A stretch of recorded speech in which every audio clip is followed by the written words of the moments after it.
All right, San Diego and Southern California, what's going on? This is hour one of Jon and Jim. We have a great show lined up. We don't always, if we're going to be honest, but today is going to be a great show in theory. That's what you're supposed to say, John. That we don't always have a great show? Yeah, you're supposed to tell who cares listeners about any previous show? All shows moving forward will be great. Correct, but you're supposed to tell the listener, we always have great shows.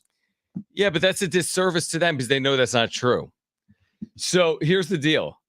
I want to be truthful. I want to be honest. This will be a great show because Brian Dutcher will join us at 3:30. So less than 30 minutes from now to talk about his transfer portal class, additions and subtractions, and more. Kevin Acee is our Padres Insider. He will join us at 4 p.m. Chris Garagiola is a radio play-by-play announcer for the Arizona Diamondbacks. The Padres are playing the Diamondbacks tonight in Phoenix, and he will join the show at 5:30. So loaded show on tap, a lot to get to, including, again, Brian Dutcher in about 20 minutes or so, 25 minutes here on San Diego Sports 760. So Padres have won 2 straight. They were off yesterday. All is well. Or is it again? Remember yesterday who threw the cold water on the Padres? Jeff Passan. That was part of the Open. You know, they don't look like a contender, even though it's 30-something games and they're like a game from where they should be. But they don't look like a contender. And then Ken Rosenthal kind of confirming what some people would have told you maybe heading into the year or even last year, that they are pot committed. And that A.J. Preller has a lot to prove this year because he said today, Ken Rosenthal did at The Athletic, that their massive investments in Machado, Tatis, Bogarts perhaps will make them more likely to buy. Then he put in parentheses, Luis Arraez, ? Jesse Winker, ? than sell. First of all, why would we even have a conversation about buying or selling May 3rd? Because you need to write have some type of content to write. And then secondly, is what he is theorizing that, hey, A.J. Preller's under fire, therefore he's going to do something that might not be in the best interest of the organization to put them over the top in 2024 by adding, even if they should be selling? Is that what he's saying? This is such a tricky year. You know, the most important thing right now is the 6-game road trip for the Padres coming up. Right, not August 1st trade deadline. Not the August 1st trade deadline. But big picture, we know what this season means for the futures of A.J. Preller and probably the future of Mike Schilt. Schilty. Is if you don't win, you're all gone, and it's all going to change. So, I mean, imagine a scenario at the trade deadline where you're like 4.5 games out of the final wild card spot. And ooh, yeah, I see where you're going with that. Are they and Preller comes back to them with some like big, huge trade that will once again trade away some top prospects in the organization, but bring back former all-star like a guy like a Luis Arraez or anybody. I can't think of anybody off the top of my head besides him. Luis Arraez is a good name. We'll start with him. Mm-hmm. Do you think that the front office, Eric Casenda and Eric Grupner, are going to say, yeah, sure, AJ, do that? When Eric Grupner has been heard on these airwaves talking to Darren and on this station, talking about how important it is to have young talent develop in the minors and come through the system at the big league level, because without saying it, they ain't spending big time money anymore. So the question you're posing actually isn't, can AJ Preller turn to the front office? Can AJ Preller go to ownership? Like, is he going to, what would ownership say? If you're Eric Casenda, to your point, and the only time we've ever heard from him publicly, new owner of the Padres, chairperson right now, we'll see if it's interim or longer. The only time we ever heard from him during spring training was essentially win or else, we're all accountable. So let's follow your path. They're 4 games out of a playoff spot. It's the trade deadline. AJ Preller goes to Eric Casenda, and Eric Casenda says what? Yeah, AJ, I don't know about that one. Does he say add or does he say subtract? Now, there was another interesting line in the Rosenthal piece that I'd have to find that basically questioned the motivation potentially of ownership, as if to say, we don't yet know. They didn't say they weren't, but they said, we don't yet know if this ownership group is as committed to winning as the previous one was. Now, you could argue it's the same group. You saw that, right? I know. I just... Do you hate that idea, or you don't like them even throwing it out into the ether? If that sentence gets thrown out into the ether after what this fan base got to experience with somebody who only cared about wanting to win, it might not have worked out, but at least he was the only one that has come through here in recent memory who said, damn it, I don't care. I'm going to do whatever I possibly can to try to win. Right. Above all else. Yeah. Above all else, I'll spend as much money.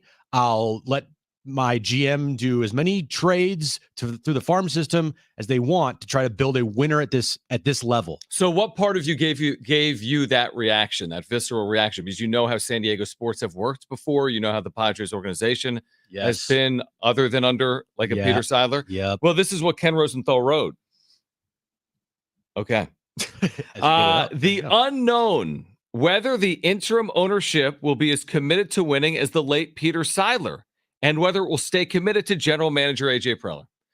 And that really, honestly, it is a fair question. Peter Seidler was so universally all in that it's honestly fair to say that will the next ownership group be as committed as he was? Now, again, it's the same group right now, but it's a different individual at the front of the organization. And then this idea about AJ Preller, I think is a fair one, because Peter Seidler was quoted last summer by Kevin Acee saying something along the lines of, stability I value.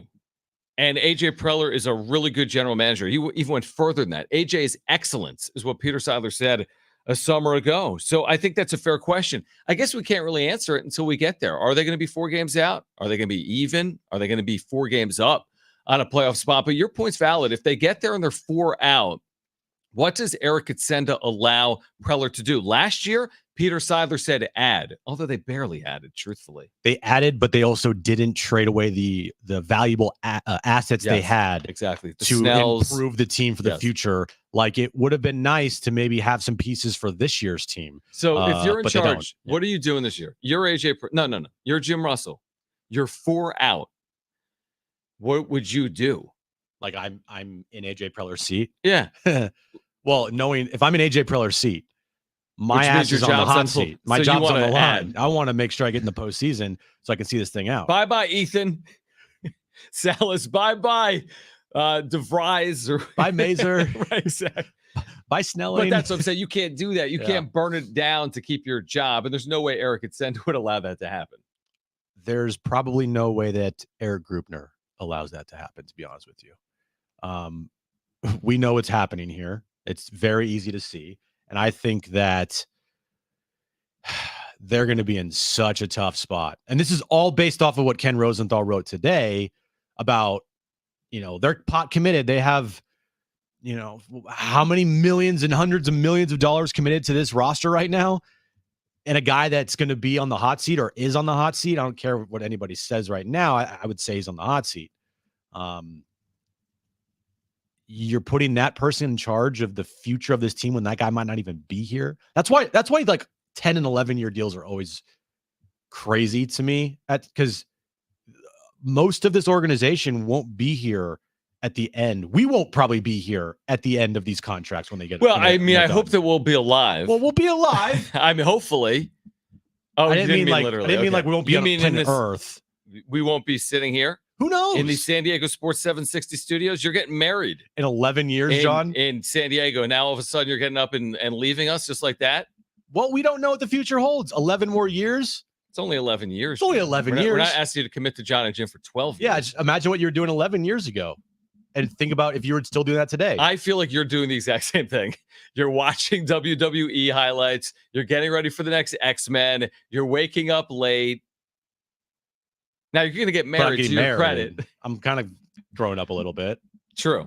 Yeah. I'm talking about like work, John. I'm talking about like your. No, you're right. The point being that the GMs that sign the long-term deals, how often are they still in their chair when those deals end? Rarely ever. 5% of the time. Maybe 20. less. Yeah. And he's already the second longest tenured GM. Right. Baseball. Other than Brian Cashman, how often do you see deals through? Rarely.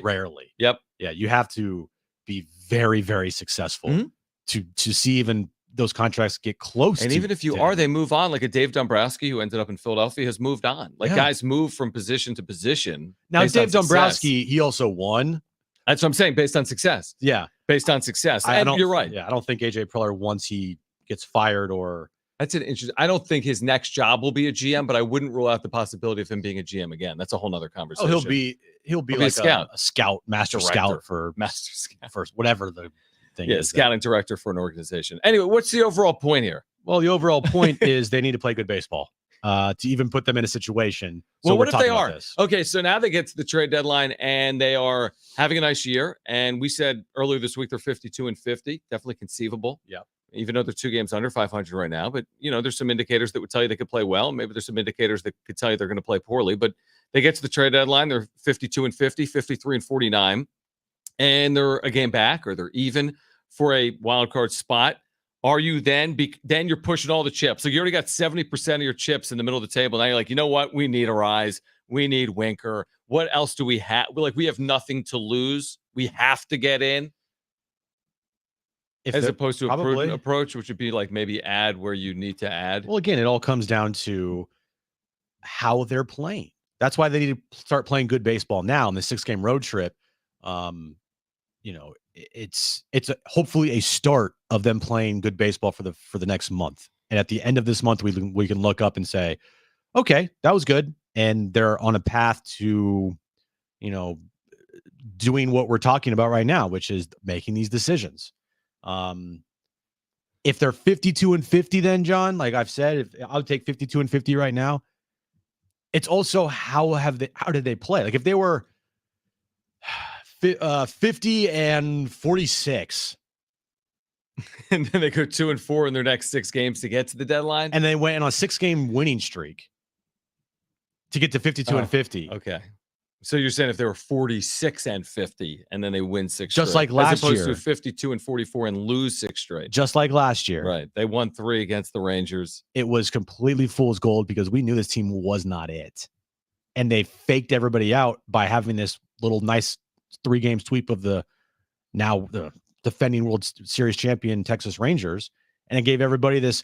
They can now just rip off a bunch of wins in a row in August. They're fine, and that didn't happen. I mean, here's what I would say. Like when I read what Jeff Passan wrote yesterday, which is the Padres look no better than they did in 2023. And then I read today from Ken Rosenthal that there are serious questions about their desire to win, at least a question about it. And are they going to try to add because they're so pot committed? It doesn't give you good national vibes, but does that even matter? Does the narrative on the Padres impact their ability to win in 2024? I think that's a question.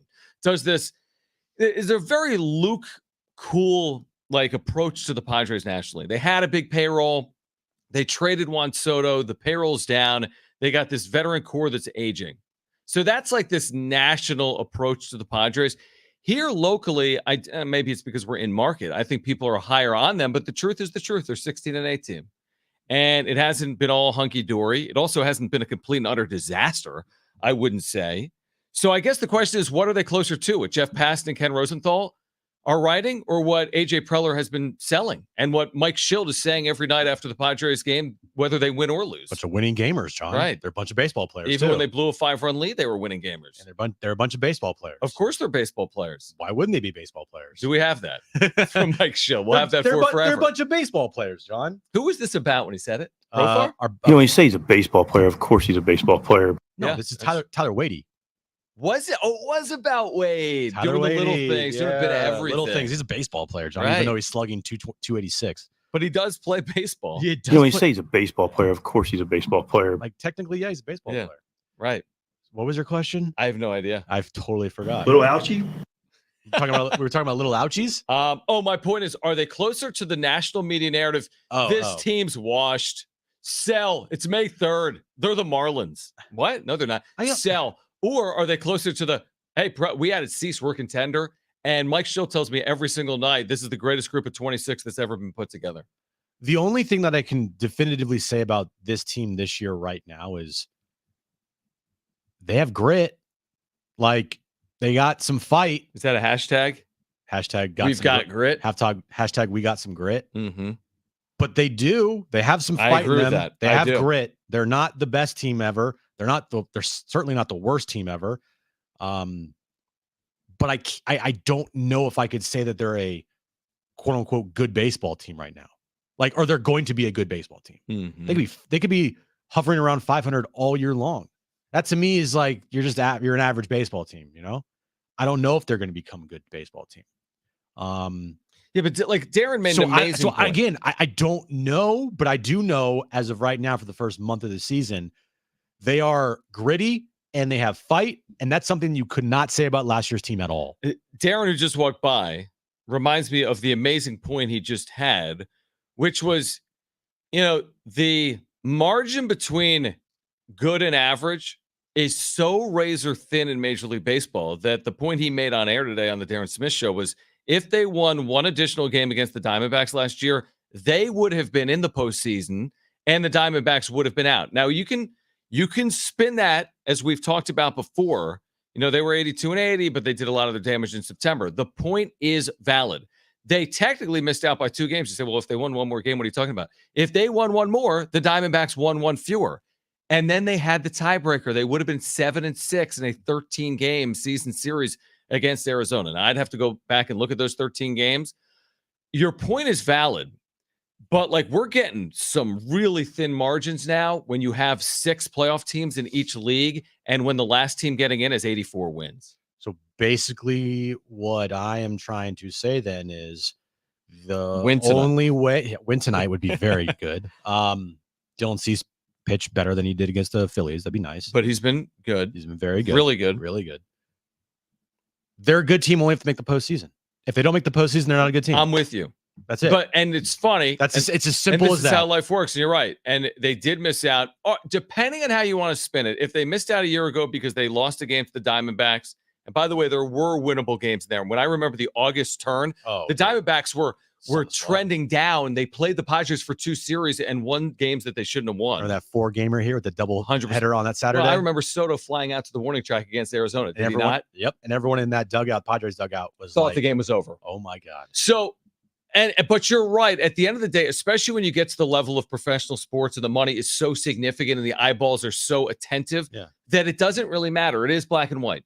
It is black and white. Yeah. Even though they were close. And maybe they were. And I've argued maybe they weren't because of September. But Darren brings up a really good point. You know what? Soto hits a ball under 5 feet.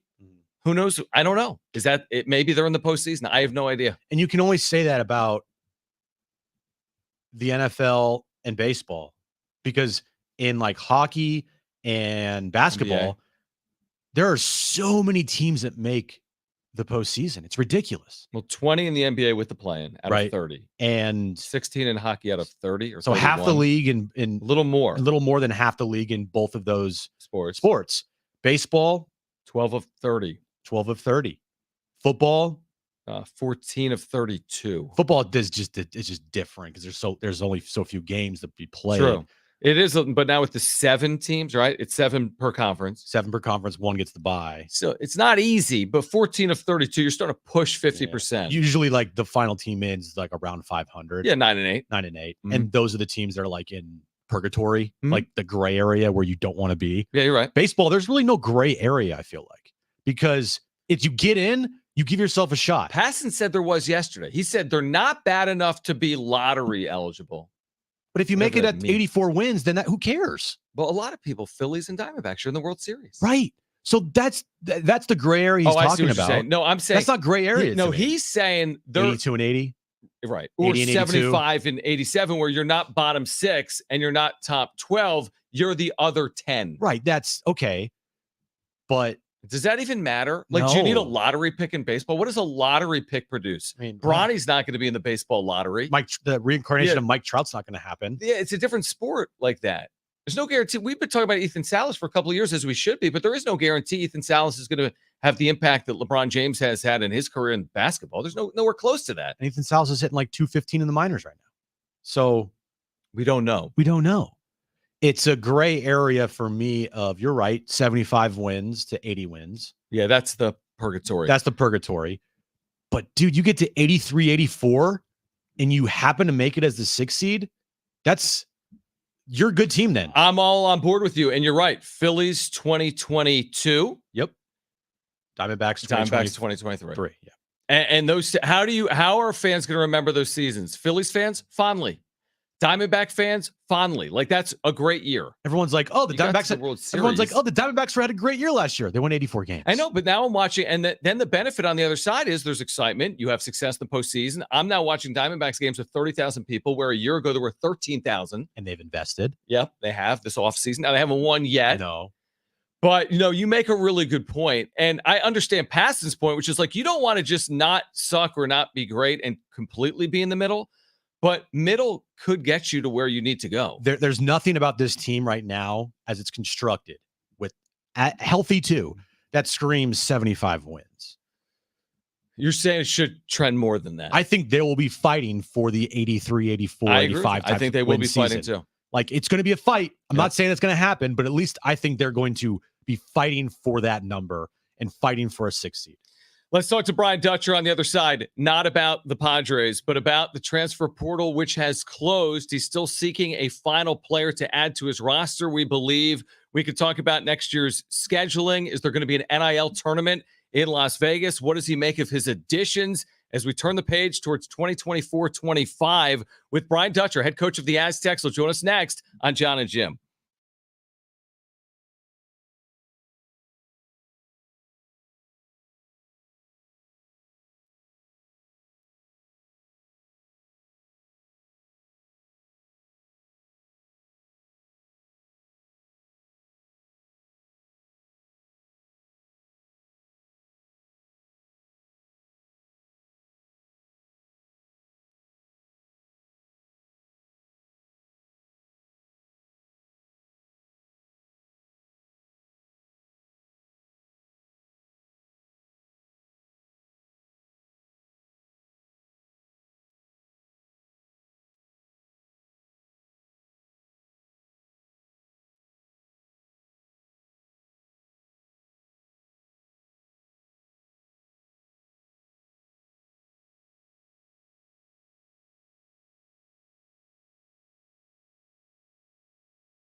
All right, Brian Dutcher, head coach of the Aztecs. A busy April into May with the transfer portal additions and subtractions. He'll join us next.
All right, this update is brought to you by Staples Stores. Padres start their 6-game road trip in Arizona tonight versus the D-backs. Dylan Cease on the mound for the Padres. And in the NBA, the Lakers today, they fired Darvin Ham and his entire coaching staff. Staples can print anything you need to move your business forward, like banners, flyers, signs, and catalogs, some even on the same day. And now at Staples, save $50 on your print purchase of $150 or more. Offer ends 6/1. Visit staples.com/print for details. Staples, your local print and marketing expert.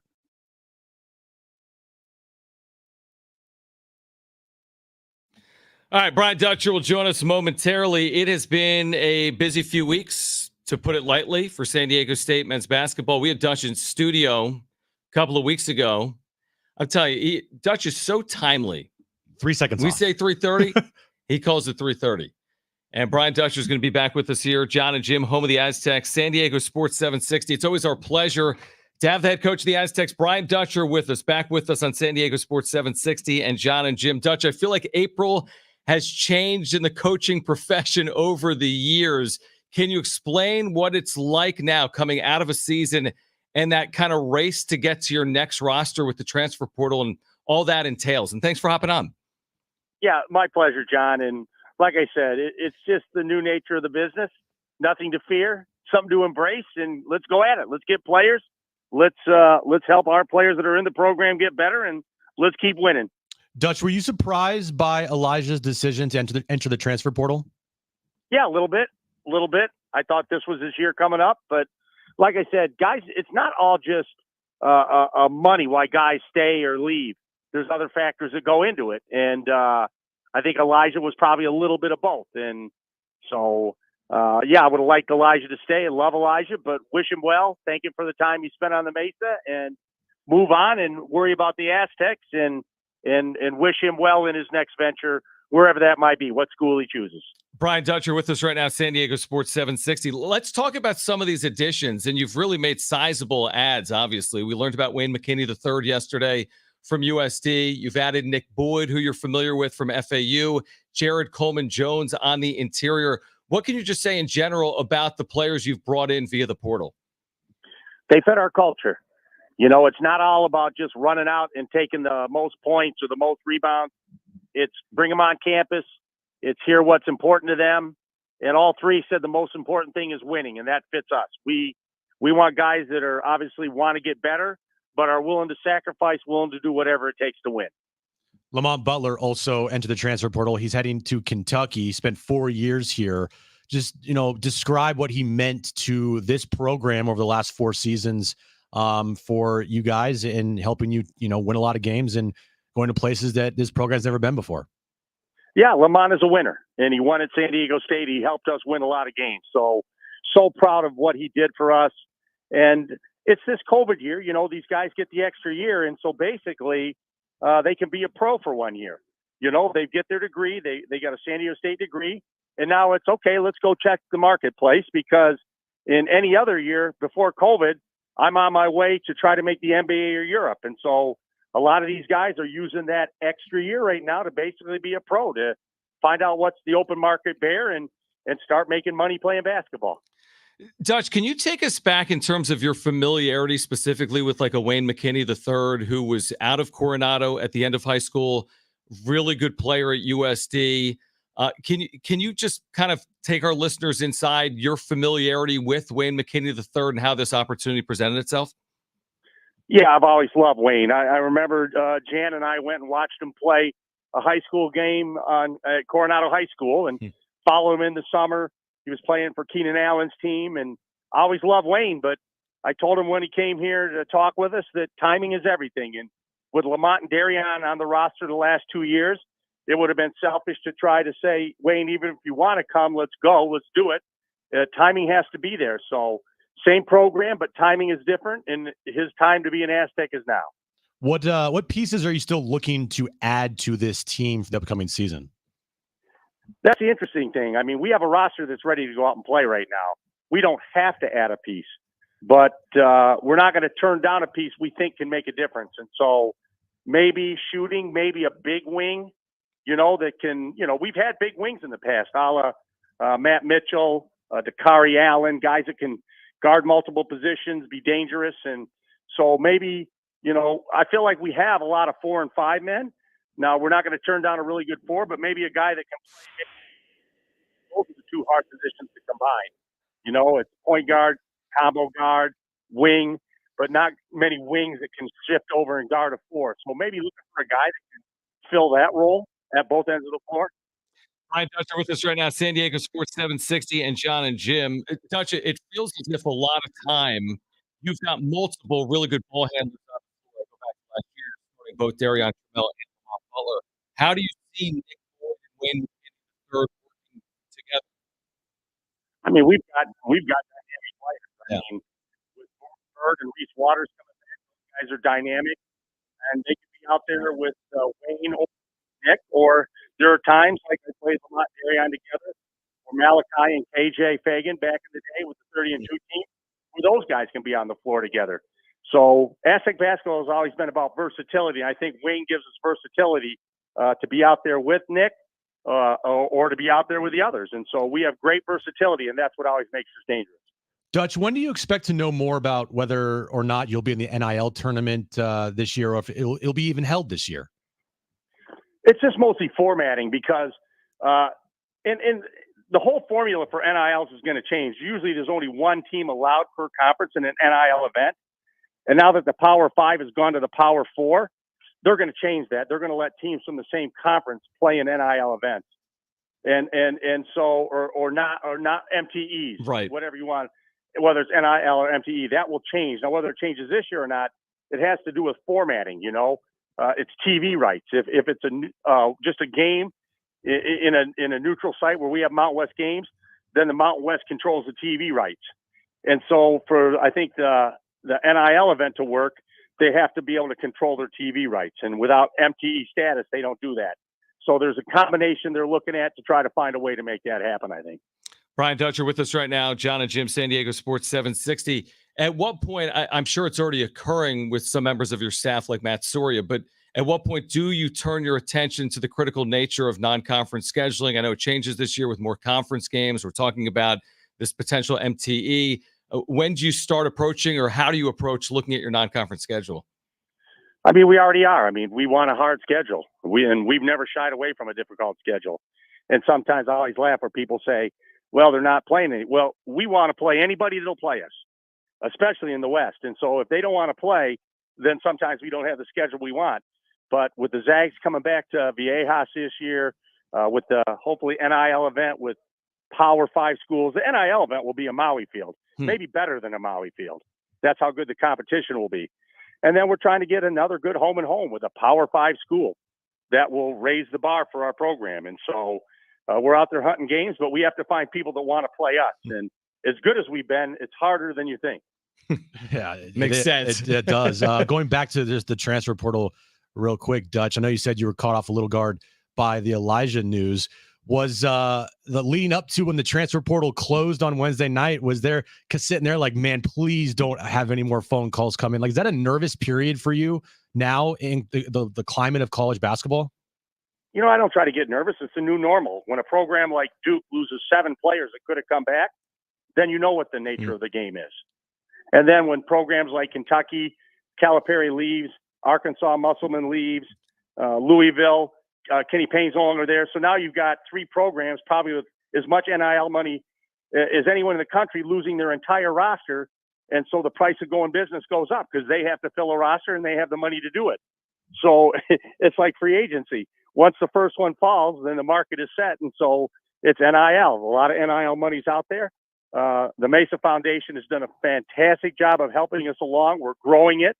I want to tell everybody that they're going to extend the matching gift period to the end of the month till May 31st. And so Mesa Foundation, .sd.org, if you want to help the Aztecs continue to grow our NIL and our footprint as a program in this country. You know, Dutch, I'm glad you touched on it. It looks from the outside like the support has been unbelievable. I mean, there's been over $100,000 of donations. You mentioned the fact that at Mesa Foundation, SD.org, that matching campaign is now extended through the end of the month. For Aztec fans out there, and obviously, you know, there's so many programs around the country, and there's might be one collective at Kentucky that's going to be larger maybe than the collective at San Diego State. But can you speak to the success the Mesa Foundation is having for your program and what it means for listeners and supporters to be supporting that collective, what it means for your program?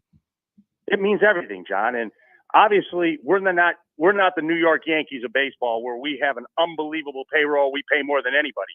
But guess what? The Yankees don't win the title every year.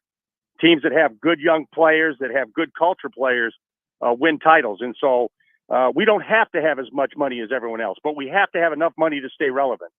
So anything we can gain to keep us getting the kind of kids that we want to get, they're not going to come for free, obviously, but we have to stay in the game, and we're never going to be what some of these programs are, and we don't care to be.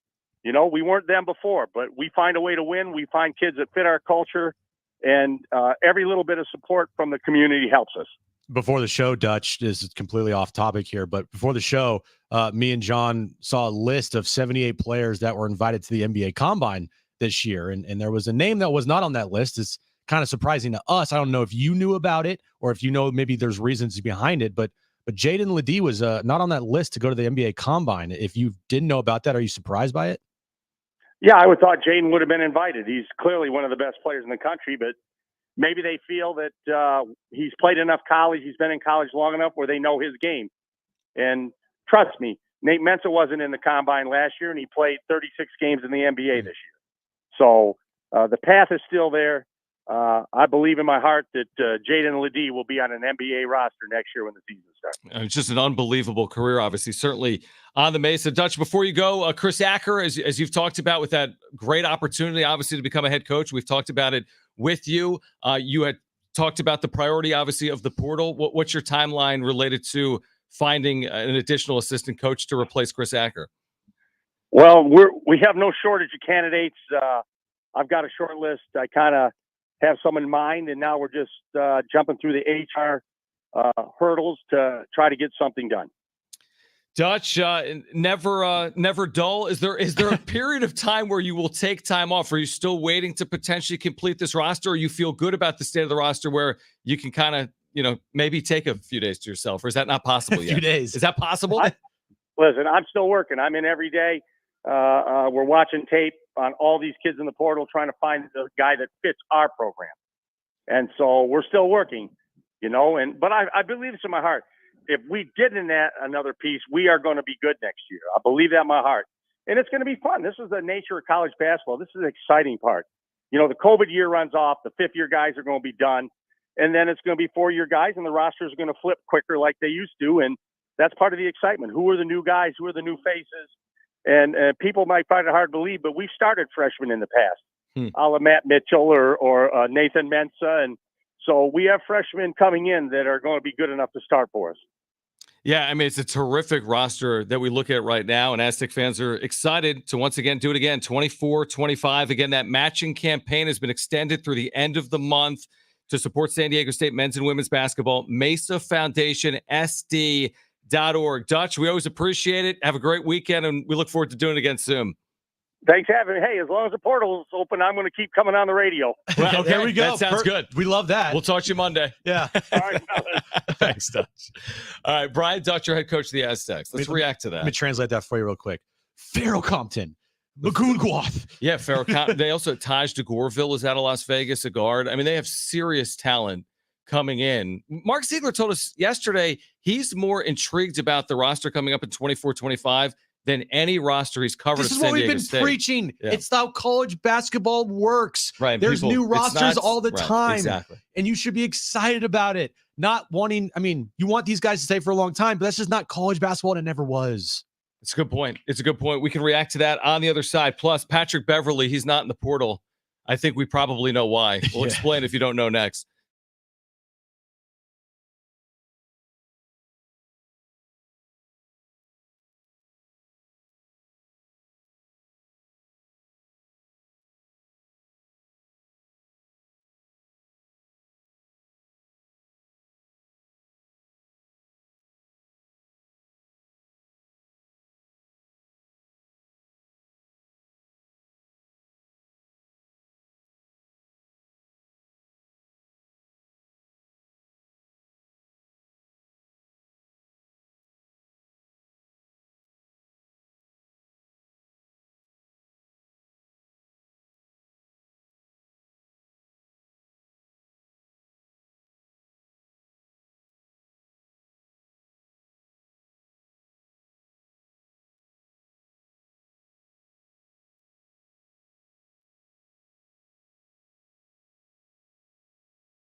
All right, reaction to our conversation a moment ago with Brian Dutcher plus Patrick Beverly is a problem. That's next.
All right, biggest takeaway there, Jim.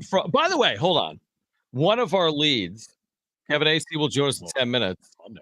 I know we barely have any time right now. We'll talk about Patrick Beverly. He's a clown. Well, we will get to it. Yes, we will. I promise. But trust me, we'll get to that.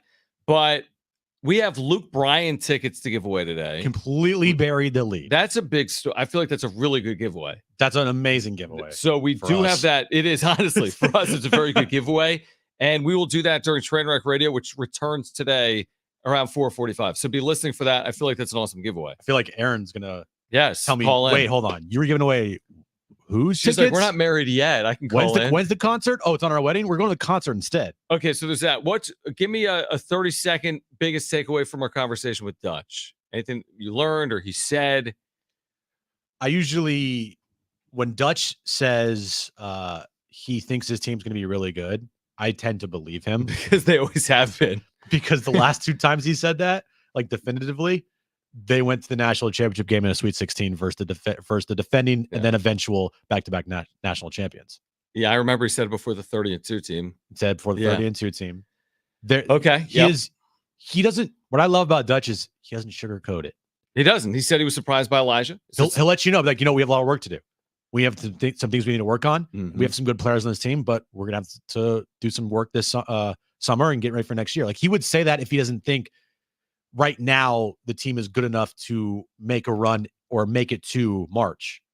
But I do think, and we said it the other day, Nick Boyd, Wade McKinney. They have Miles Bird, Reese Waters, Coleman Jones, Miles Heide, Magoo and Guath. Miles Heide's not really a scoring big, but he can get, clog up the lane. The freshman you've been talking about, Farrell Compton, highly coveted recruit.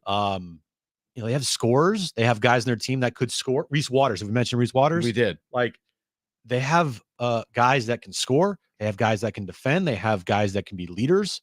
And it's going to take time because it's a new team, right? A lot of these guys are new faces. But I like the construction of where this team's going right now. And we'll see. We'll see where it goes. And my takeaway is, like Dutch said about Ladie, for those that are outraged that he's not on the combine list, and it is surprising. Ledee will find his way onto an NBA roster. That's what Brian Dutcher said. Guarantee it. You know, he's just going to do it. He just outworks people. We've seen it firsthand. So I do believe Jaden's going to find his way. I'd be shocked if he's not either Like on a a bench two-way next year or a contract. two-way contract or somewhere in the league next year. I agree with you. We only have a minute on it. Then let's just talk about it later because Patrick Beverly. That's it. we'll talk about it at We like will. 4:30. We have time. Yeah. We have time, and we will get to it. We also have time to connect with Kevin Acee, who is our Padres insider. He is in Phoenix. The 6-game roadie starts tonight with Dylan Cease on the mound. The Padres are looking for a third consecutive win. We have a Padres lineup that we can share with you as well. Is Machado back in the field tonight or not? Plus at 5:30, we'll get it from the Diamondbacks' perspective. Chris Garagiola will join us coming up at 5:30. Yep. Radio play-by-play guy for the Arizona Diamondbacks. But hour 2 of Jon and Jim, Kevin Acee, our Padres insider, he will join us next.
This update's brought to you by Staples Stores. Padres, they return to action tonight as they start a 6-game road trip through Arizona and Chicago. Tonight in Arizona, Dylan Cease will be on the mound for the Padres. Manny Machado back at DH tonight for the Pods. And NBA news, Knicks are moving on as they beat the Sixers last night. So are the Indiana Pacers as they beat the Milwaukee Bucks. And the Lakers today, they fired everybody. They fired Darvin Ham and the entire coaching staff. LeBron's now 9th head coach that has now been fired while he has been on the team. Staples can print anything you need to move your business forward, like banners, flyers, signs, and catalogs, some even on the same day. And now at Staples, save $50 on your print purchase of $150 or more. Offer ends 6/1. Visit staples.com/print for details. Staples, your local print and marketing expert.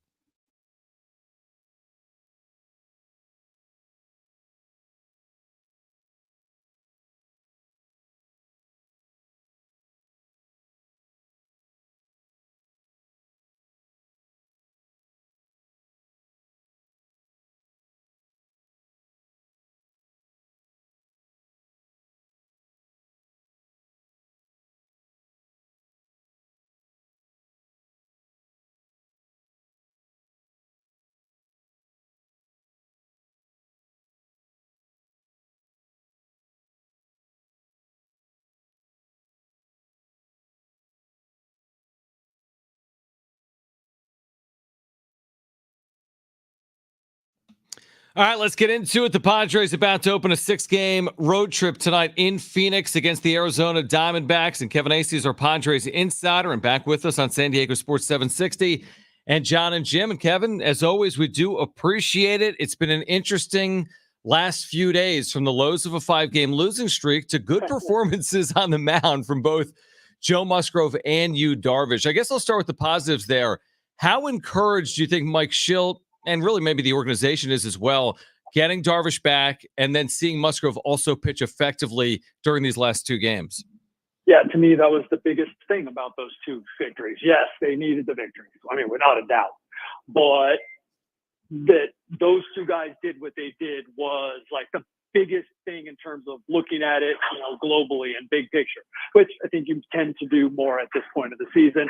And had those guys struggled and they still won, being like, okay, still a little bit worried here. But that was big. And I think it's funny that you say that about, the change in the last 2 days. And it's like, yeah. And I'm not saying like that this team doesn't have issues that need to be worked out or that it's not disappointing because it is some of the games that they've lost. But like, man, we just ride this thing. And yeah, hey, a 5-game losing streak should get you riled up. That shouldn't happen more than once or twice in a season. It happens to everybody, but it shouldn't happen more than once, twice in a season. That should get you riled up. But the fact that then 2 wins, okay, so now we feel differently. Like we need a little more time on this team because they're just like what they are right now. Like they're not a good team, they're a bad team. They show signs of being a good team, and then the starting pitching, the relievers are doing this, and yeah. Anyway, sorry to ramble. It's all good, Kev. Really. It's all good. Fernando Tatis Jr. is in a pretty big slump here. I know that he has hit the ball hard, but it's not producing results right now. With his year last year offensively and the start to this year offensively, he has shown moments for sure, the power, but I think people are waiting for him to return to that 2021 form. How much concern is there with him returning to that MVP level that we saw a couple years ago? Yeah, I think there has to be, right? Like I've been going back to April 14th, and then he had 1 homer after that. So up to that point, he's hitting like 290, maybe 288. He's got a 950, 980 OPS. And it's like, wow, okay, right? Yeah. And then since the 14th, there's 1 homer. Right now, I think it's 51 at bats without a homer. But in this span, he's really struggling. I think it's a 175 average. The crazy thing is, until the last few days, incredible approach. Swinging only at good pitches, swinging mostly at pitches he can do damage on. As you mentioned, hard hits are outs. He's not chasing. Now, I knew as soon as I pointed that out, because I've watched Tatis a lot, and because all players do this to him especially, at some point he gets frustrated, and suddenly he's chasing. And it's a lot of times similar pitches. It's a lot of times in the same at bat, almost like the pitcher's like, okay, yeah, here's another outside slider. Okay, thank you for the strikeout. And so that's in the last couple of days where it's like a typical Tuscan slump. The other one, the first part of it was confounding. Now, nice walk there. I don't want to make too much out of a walk, but like he went up there clearly with the intent where he walks before Jake Cronenworth does the grand slam. He walked with the intent of, I'm not going to do this again. I'm not going to give this guy something. I'm not going to like get myself out. And so that was good. Maybe that's a sign. I don't know. But to answer your question of, that's a concern because like other than the fact that he did it a couple times this year, it was like 3 weeks ago, last time, that he is the guy who goes up and he has that big moment and he comes through for you. Other than that, like recently, like other than the Fernando Tatis Jr., the name on the back, the strut, like, you know, what you've seen him do, like, why are you confident that he'll get anything done right now? And that's who the Padres need Tatis Jr. to be. For that matter, that's who they need Manny Machado to be, but you didn't ask me about Manny. Well, that's where I'm going because and Kevin Nathan's with Padres Insider is with us right now. Padres Diamondbacks tonight to kick off the three-game series, the 6-game road trip in Phoenix. So I'm reading Jeff Sanders today, and since paternity leave, Machado's fine for 24. He's so, Kevin, you know this better than I because you do it every single day. But it's such a weird stretch. I looked at it the other day, and I want to say like he's hitting 18 of 20 games. Like the OPS is absurdly low for that, and there's been no power. But then again, he was robbed. Yeah. He was, robbed with an amazing play over the right center field fence. But even with that, let's even say homer there. Is there a concern of his lack of power in general? Because I know it's early, and I know he says that's baseball, and look at the back of my card at the end of the year, but it just feels like there's been an extreme lack of power with Machado. Yeah, that's true. Again, what is it, 4 homers, but hasn't had one in like 50 at bats, and he's really close to Tatis in terms of that, so it's close to their exacerbated. The double the other day, the homer, hard about that, take it, but like the double and the homer could be kind of fair. Yeah. It could be the kind of thing we look at. Right, or as 2 in this 3 game series, we go, okay, yeah, it was good. It was like, no big deal because it was just another out, another double, it was fine. But my big thing is, I don't know about the lack of power. I haven't talked to anybody about it. His hard hit might be a little down, but you know what? Pretty much on pace last year. My thing is like, tell that double, basically invisible at big moments. And that's what you pay Manny for. That's what Manny delivered in 2022. I delivered him as MVP in that year. For baseball, obviously the stats were good overall, but like, you are right. You are potato chips. You're empty calories. Like, that's an empty 1 for 4. It's 8 innings when you're down by 4. And that's not. I hate making up money, but when you're averaging 31.5 million, whatever it is, then you know what? You're being paid to be Manny Machado, and he has been Manny Machado. And I hesitate, but I wanted to answer your question. I hesitate to take the juice. I did start looking into backstage. I don't have any answers yet. But you can't help but see Manny Machado doing what they're doing now. Remember how long they're signed. I don't want to get ahead of ourselves. I think all these guys are really going to hit it. Like a super scout. That's what the numbers consider in the careers, right?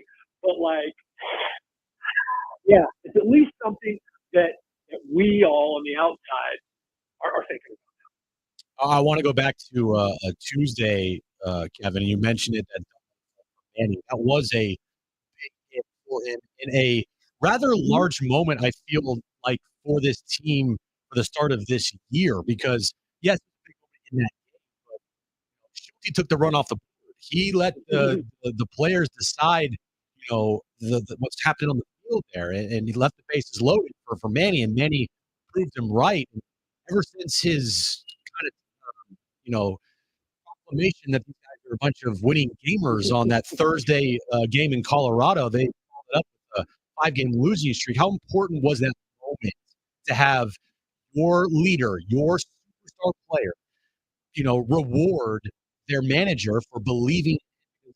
She'll he can say everything he wants about how he trusts these guys and believes in these guys, but if they don't back him, Yeah, that is true. It's one of those that we can look at, and yes, it'll be a defining moment of the season because of they went on to be a really good team and all that, and yes, it does fit into the mold of who Mike Schultz is. I thought that was interesting, and the decision itself was interesting. And it, backed it up. Yeah, that's how it's supposed to go, and it is the kind that we look at. But I'm hesitating and I'm talking about it now because I just don't know. If you say you do, then I don't. I think you don't do that. Because it's just we waited all last year. I'm not here to it. It is a lot of the same things. It is a lot of the same things. That's great that you're a leading hitter, but I mean, maybe now if he's going to be hitting, what he's been doing lately, that's great. Like, he's a forward, carry this team forever. So, we'll see. No, it's well said. I mean, if you are relying on Jurickson Profar to do this all year and carry this team through the season, obviously we're fully reliant on him. If that is the case, I think I asked you maybe a week ago about the team's feelings on Mike Schultz, not managerial style, but the way in which he publicly backs them, and you speak all the time after these games. Do you have an indication for the way the clubhouse reacts to Schultz or vice versa? Does he have the clubhouse because of how seemingly, at least from my perspective, seemingly over the top he goes to make the players look good, which I think is a very good trait maybe for his clubhouse. Media members could argue that, the fans could say whatever they want, but I would think he has his clubhouse based on the way he speaks about his club. Am I fair to say that? No. I think you got it. Yes. Now, here, I want to have a disclaimer. When players talk about their managers, take it with a grain of salt, okay? Because it can change everything, right? It happens too many times.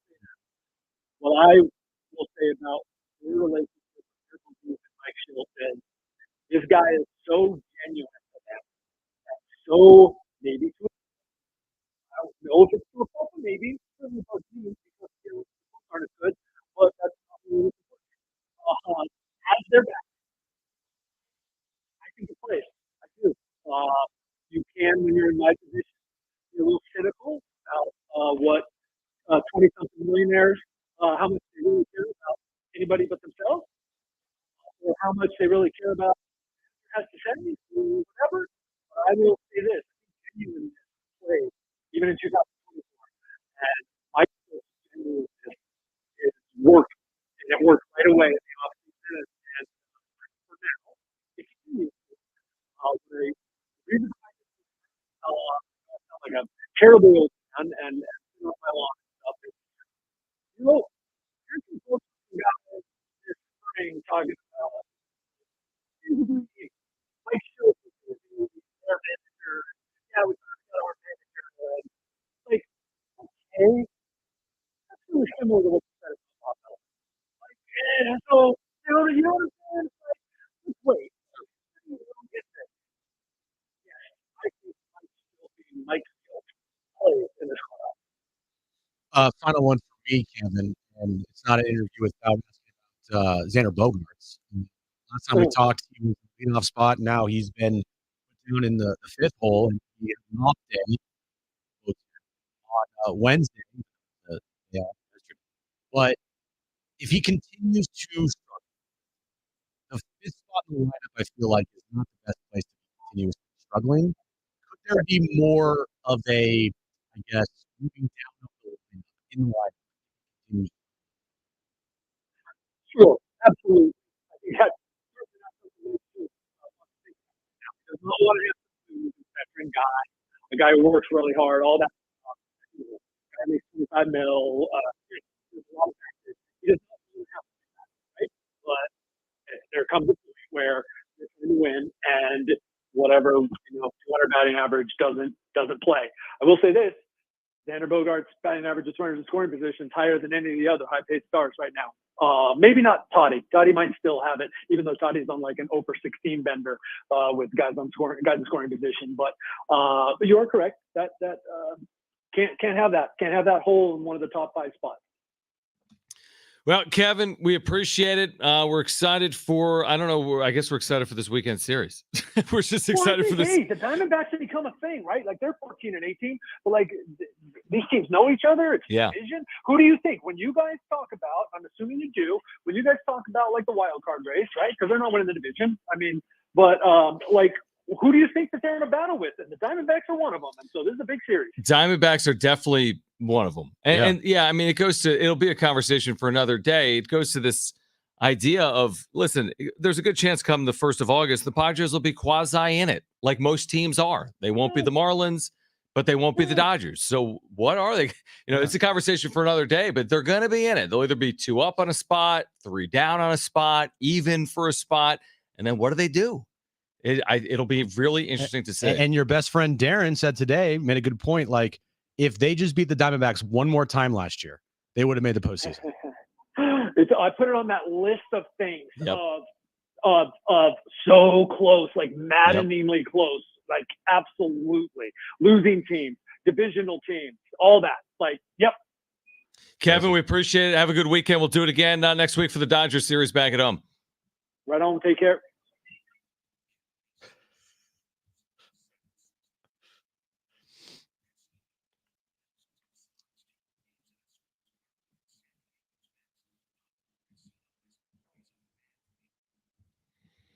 What are you smiling at me about? Because normally when you smile at me, you have ulterior motives, like you're going to murder me or something. No, I'm not going to murder you. No. Okay. No, I'm not going to murder you. Although you haven't murdered me yet because I'm still alive. Well, I need you to get to the wedding to officiate it. True, first. and then you'll kill me after I officiate your wedding. Don't say that on the radio. Oh my! That's your present. Yeah, exactly. Thanks. That's my groomsman gift. Takeaways from Kevin, since we could hear it. And so could our listeners on the radio. Listen, if you're watching on YouTube, let's go behind the scenes for 1 second. Okay. With all of our listeners, maybe you're listening on the app. How are you listening or watching right now? 70470 started with team. I'm genuinely curious. Right. Because I want to know how people are consuming the show. Are you listening on the radio?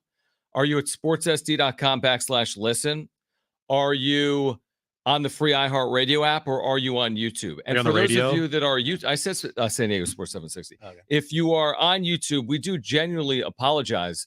Unfortunately, we can't do any. We have audio issues for whatever reason on YouTube streams. Oftentimes during interviews with guests. And we can't do anything about it because we're literally on the radio. Only with guest interviews. Here's the thing, John.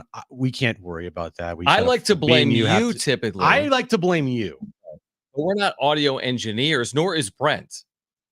So, and Brent knows how to do. Brent's been doing this for 15. How many years have you been doing what you're doing, Brent? 23. 23 years. So Brent knows what he's doing. And when I was doing that back there, I was messing everything up. I know you. And I would keep the hosts on during the ad breaks, and like I get calls like, Rich Ornberger and Mark Willard are on the air. I'm like, oh, my bad. Yeah. And I get it. Everybody on YouTube, just a constant of like, guys, we can't hear. I apologize. Sorry. That is a constant thing that we struggle with. And we're trying our best. Are we though? What I don't know what that's my thing. I mean, we're kind of hoping that it'll go. I feel like there's periods of times where it's better, and then there's periods of times where it's worse. What are we doing? We can't turn on the microphone. We can't do anything. Like we can't like change wires. Like what? I don't know what to do. No, I agree with you. Okay, so Padres Diamondbacks tonight. Chris Garagiola is the play-by-play voice for the Diamondbacks on radio. He'll join us coming up at 5:30. By the way, later this hour, your chance to win Luke Bryan tickets, which is a great giveaway. We'll tell you how to win those tickets coming up later this hour. How about what he said about Machado? The empty calories. He went much harder on Machado than I did the other day, I feel like. Right. If you heard it, he really did. I mean, he said he's been inconsequential. I'm paraphrasing now.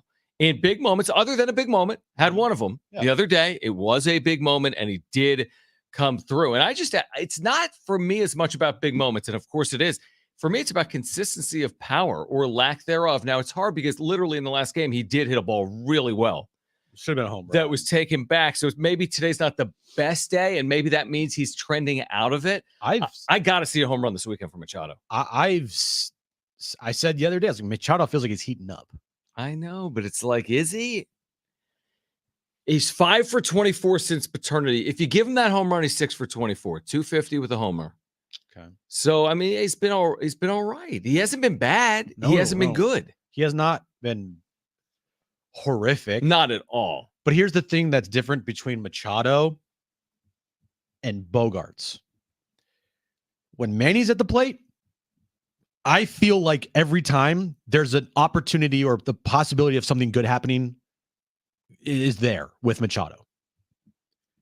When Bogey's at the plate, I don't feel any confidence. Mhm. None. I've never That's true. I've never felt any confidence with him at the plate In his while tenure. he's been here in San Diego.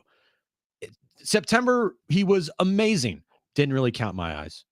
Like, unless he parlayed last September to a hot start this year, then I'd be like, man, that September really, he figured something out. But apparently he didn't, because he's horrible. Mm-hmm.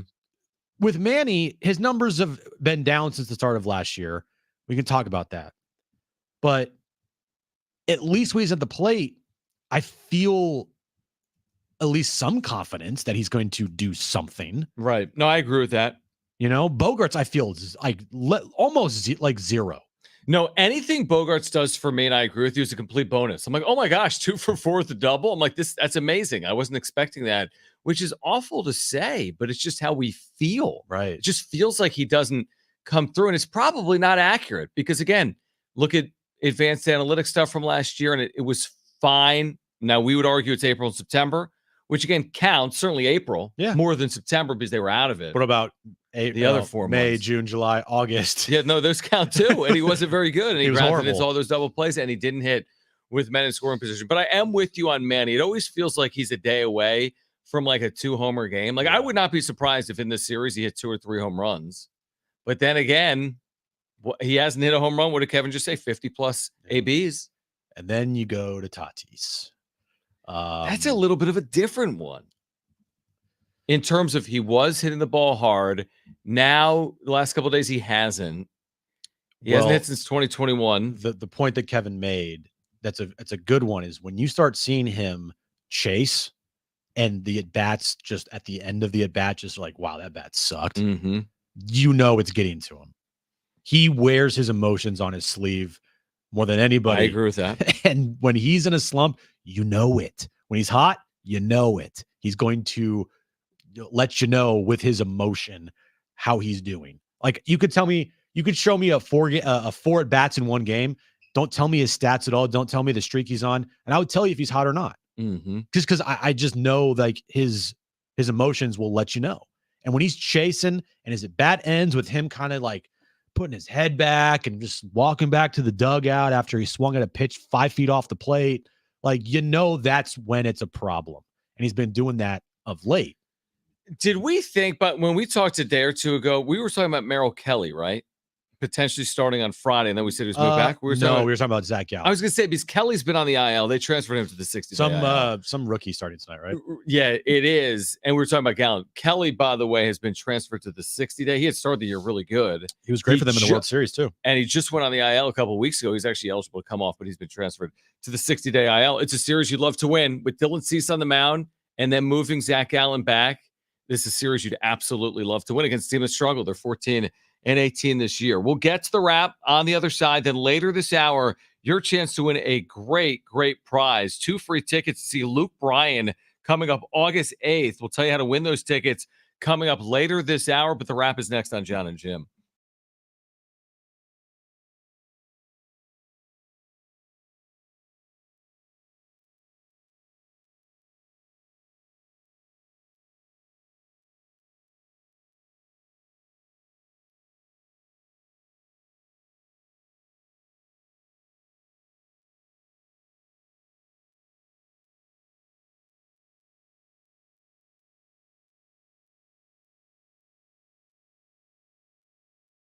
So it's late in the afternoon and you got to pick up the kids. You're thinking about dinner and you're already hungry and you're probably grabbing for that potato chip bag. Let me prevent you from doing that right now. Just go to almondrx.com and pick up a healthy snack for you and your family. Eliminate that vending machine. You're going to save money there and you're going to really be eating healthier, and it's tasty and delicious. It's going to curb hunger. Almond RX is an immunity booster. You're getting your daily dose of vitamin D. Healthy, tasty, the first and only skinless almond fortified with vitamin D. Trust me, you're going to love them. I love them. My wife does. My son does as well. You're getting your daily serving of 23 almonds. This company was founded by a San Diego sports medicine physician. And there's so many health benefits. I'm talking about heart benefits, cellular benefits, gut health benefits with Almond RX. You can find them at Foodland, any Foodland in San Diego, Harvest Ranch in Encinitas, or at almondrx.com. ALMONDRX.com. If you go there right now, you're getting free shipping on your orders of $25 or more. You heard me right. Free shipping on your orders of $25 or more at almondrx.com. It'll curb your hunger, and it's perfect for the on-the-go lifestyle.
All right, this update is brought to you by Staples Stores. Padres and D-backs start a 3-game series tonight in Arizona.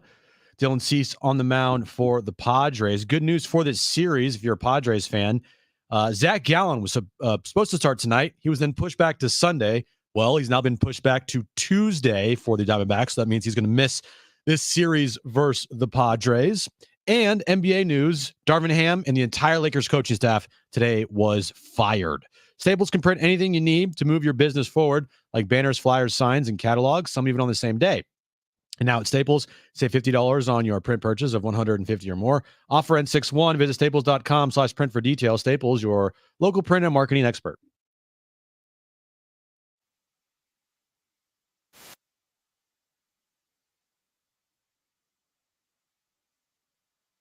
Whether you're stepping out of the car or settling in at home, just ask your Google or Alexa smart speaker to play AM 760 or stream it live through the iHeartRadio app.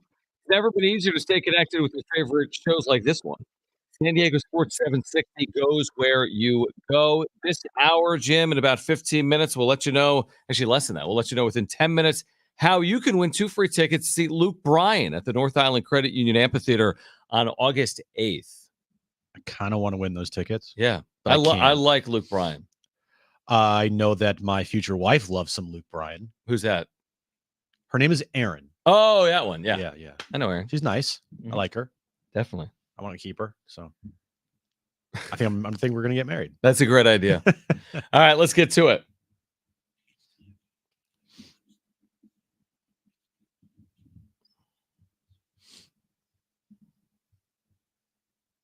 Would you sign up for a 3-3 road trip for the Padres right now?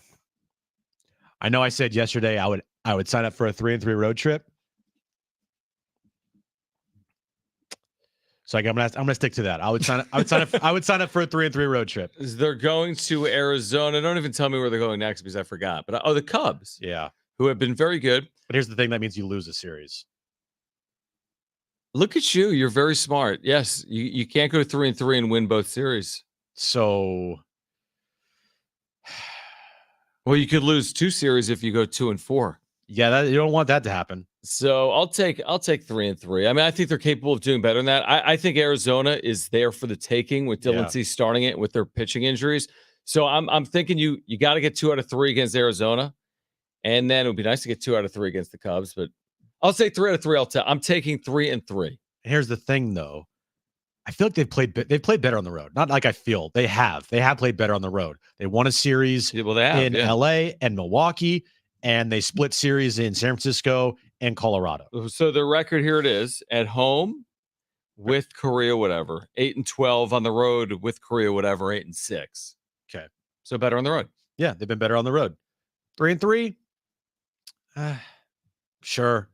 Just to make sure they don't go 2-4. Yeah, why not? I'm with you. I'll take it. It's not making or breaking anything, but I think I'll take it. I'd prefer 4-2, but then again, I prefer 6-0. What series would you rather win? The one versus the Diamondbacks this weekend or the Cubs? Good question. Well, we're going to be freaking out if they lose 2 of 3 to Arizona. So I'll take the Diamondbacks. I will too, actually. I will too. Next question. How many games should Patrick Beverly get suspended after throwing a basketball at a fan in the stands? Twice. Twice. Yeah, twice. That to me, this might seem harsh. That's a season suspension. Yeah, it won't be that long. I hear what you're saying, but I don't think it'll be that. He threw a basketball at a fan twice and hit a girl in the head. Yeah, it's going to be a suspension, but 80-something games is probably a bit extreme. All right, you're probably right. Right? John Morant gets suspended for a full year because he had a gun. It's not ideal. You don't want to do it, and he will face a suspension. But the league, is very, very strict, especially with the interaction with fans, especially after the Malice of the Palace incident. Well, that's been a while, a couple decades ago. Exactly. But what I'm saying is, ever since then, if you cross that line, they don't like it. The hammer will come down. What were the Malice at the Palace suspensions? Year. I think it was not all of them. I don't think. Ron Artest. Yeah, was it's like world peace. Was I think the whole entire season. But that doesn't compare. Hey, listen, this was very bad. This wasn't ideal. Dude. You can't compare the two. Imagine the Mouse in the Palace in I remember this day and age. I remember it too. I remember it. Brent, you have the suspensions for that? Yep. All right. Ron Artest got the remainder of the season, which was 73 regular season games and then 13 playoffs. So he missed 86 total. Steven Jackson got 30 games. Jermaine O'Neal got 15. Ben Wallace got 6. Anthony Johnson got 5. And then Reggie Miller, Chauncey, Derek Coleman, Eldon Campbell, they all got 1 game. Okay, so again, it's been a while. To your point, a couple of decades. You're not getting 80. I mean, Ron Artest squared up a And he fan got on the seven. Yeah, He there's got a big 7. difference between him like going 20 rows into the crowd and punching a fan. Sam was And, like, honestly, Jim, come on. And he just socked the dude in was the ridiculous. face. Honestly, dude, I don't think I think it's going to be 5 or 10 games. yeah, I think 5 5 to or 10, 10. 15 tops. I agree. Maybe I was a little too harsh there. Yeah, no, I get the reaction. It's weird to see, and then the inner action or not altercation, but with the reporter, it was a weird night. I think it's going to be more than that. You think? I think using a basketball as a weapon. It's not great. Not great. Let's put an over under at 15.5. You take the I'll over. take the over. We'll put the over under at 15.5. We'll take the under, me and Brent. Next question. Should Bronny James be on the NBA Combine list? Which he's on. Yeah, because no one's really watched LeBron's kid play a bunch of basketball. So he needs to be seen by the Yeah. NBA scouts. I think so. I don't have that big of a problem with it. The only problem I have with Bronny is if he declares for the NBA draft, which I think would be a mistake, and I think everybody would consider it a mistake, and he gets drafted in the first round because of this, cannot get drafted because in of the this first round. false hope idea that if this team drafts Bronny, LeBron will then opt out of his Lakers contract and go to where his son is. I think there's a couple teams that would throw away a second rounder for that, but they're not going to throw away a first rounder. Even a second round pick. I don't think he gets drafted. Even a second round pick. 2 things. I don't think he gets drafted, and I don't think he stays in. But we've been wrong on this before. I don't think he gets drafted. I don't think he stays in, is my speculation. But, I mean, again, if his last name isn't James, if we're going to be honest here, you're not getting anywhere near the NBA draft combine. No. You're just not getting anywhere near and it. frankly, it's not fair to Bronny because it wasn't his decision to have his name be a James, right? It wasn't his decision to have his dad be one of the greatest NBA players of all time. And that's a lot to live up to. So it's not fair to him to get these perceived perks when he may have not, I guess, earned it or it's not warranted, because you're right. If his last name was like Jacob Schaefer or Schaefer, Bronny Schaefer, sorry, he's not getting an NBA Combine invite. You're right. Next question. Should Jaden LeBee be on the Combine list instead? I really like Jaden LeBee. Well, especially with the Diamondbacks having the B issue. I hear he's friends with Hugh Musgrove. Oh, Hugh Musgrove's also a good player too. Man, imagine those 2 players on the same team. LeBee and even though they play different sports. I'm surprised, but he should be there because he was an All-American. He won Power Forward of the Year. Power Forward of the Year and one of the best players in college basketball last season. But the point that you made, I think it was you or maybe Dutch. It was Dutch. Maybe they've already seen enough from Jaden. They don't need to see anymore. There's enough film. And that is interesting because when you look at this combine list, it's an interesting list is what I would say. Like, I'll give you another example. You got veteran players in the Mountain West that aren't on this list. Isaiah Stevens is a great player, great point guard that may absolutely have a chance to play in the NBA at some point next season. But there is a lot of film on Jaden. There is a lot of film on Isaiah Stevens. They may know what they're getting. And I trust Dutch when he says he will find his way onto it. He's going to get in a situation to get into the NBA. Nathan Mensah played 36 games in the NBA this year for Charlotte. And Jaden should have a comparable, maybe a better opportunity next year. I'm excited to watch Jaden's trajectory and see what happens for him in the months ahead. I think it's going to be pretty cool to watch. Yeah, I think so too. He was just such a good player. I feel like he's earned that right, but maybe, again, they know who he is.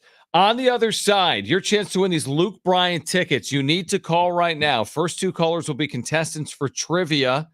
877-767-4760. The winner gets a pair of free tickets to see Luke Bryan, North Island Credit Union Amphitheater, August 8th. Concert week almost here. $25 tickets to over 5,000 shows. That's up to 75% off On sale May 8th through the 14th, 1 week to get $25 concert and comedy tickets and fill your summer with shows. To get your tickets, go to livenation.com/concert week. If you want those Luke Bryan tickets, first two callers will be our lines, let 'em in contestants. Christmas tree. 877-767-4760. That's next.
All right, Trainwreck Radio on the other side with a great prize. Plus, Chris Garagiola is the play-by-play radio voice of the Arizona Diamondbacks. So join us at 5:30.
All right, so we've got Trainwreck Radio coming up in a moment. You know how we have a play-by-play college basketball voice and insider that joins us often, John Fanta. We have a man crush on John Fanta.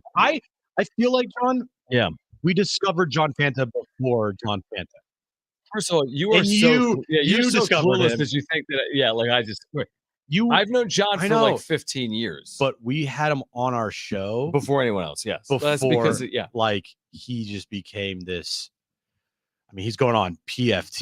He's going on Barstool. He's like everywhere. Fox Sports. He's interviewing every single coach, like Dan Hur. It's just amazing. Right. And I remember when he was a freshman in college, and I'm like, who is this kid? And he is just completely skyrocketed. He's 28. Yeah, exactly. He's been doing it for like a decade since he was in college. Anyway, in addition to being this great voice on college basketball, like one of the top 5 preeminent voices probably covering the sport, he also happens to be a PBA bowling play-by-play announcer for Fox. Yeah. You heard that right. A PBA professional bowling announcer for FS1. Who do you think you are? I am. And he did like a promo just on Instagram, like vertical video, just talking about PBA bowling. And he makes you want to watch it because it's John Fanta, and we'll play it for you coming up in the 5 o'clock hour. Yeah. Once you listen to it, I guarantee you're going to be like, I kind of actually want to watch. I want to watch now. I'm going to watch that this weekend. I just DVR'd it on YouTube TV because I need to see it. Yeah. So you'll hear that later on. All right, Chris Garagiola is the play-by-play voice of the Arizona Diamondbacks. He'll join us at 5:30. Right now, let's play.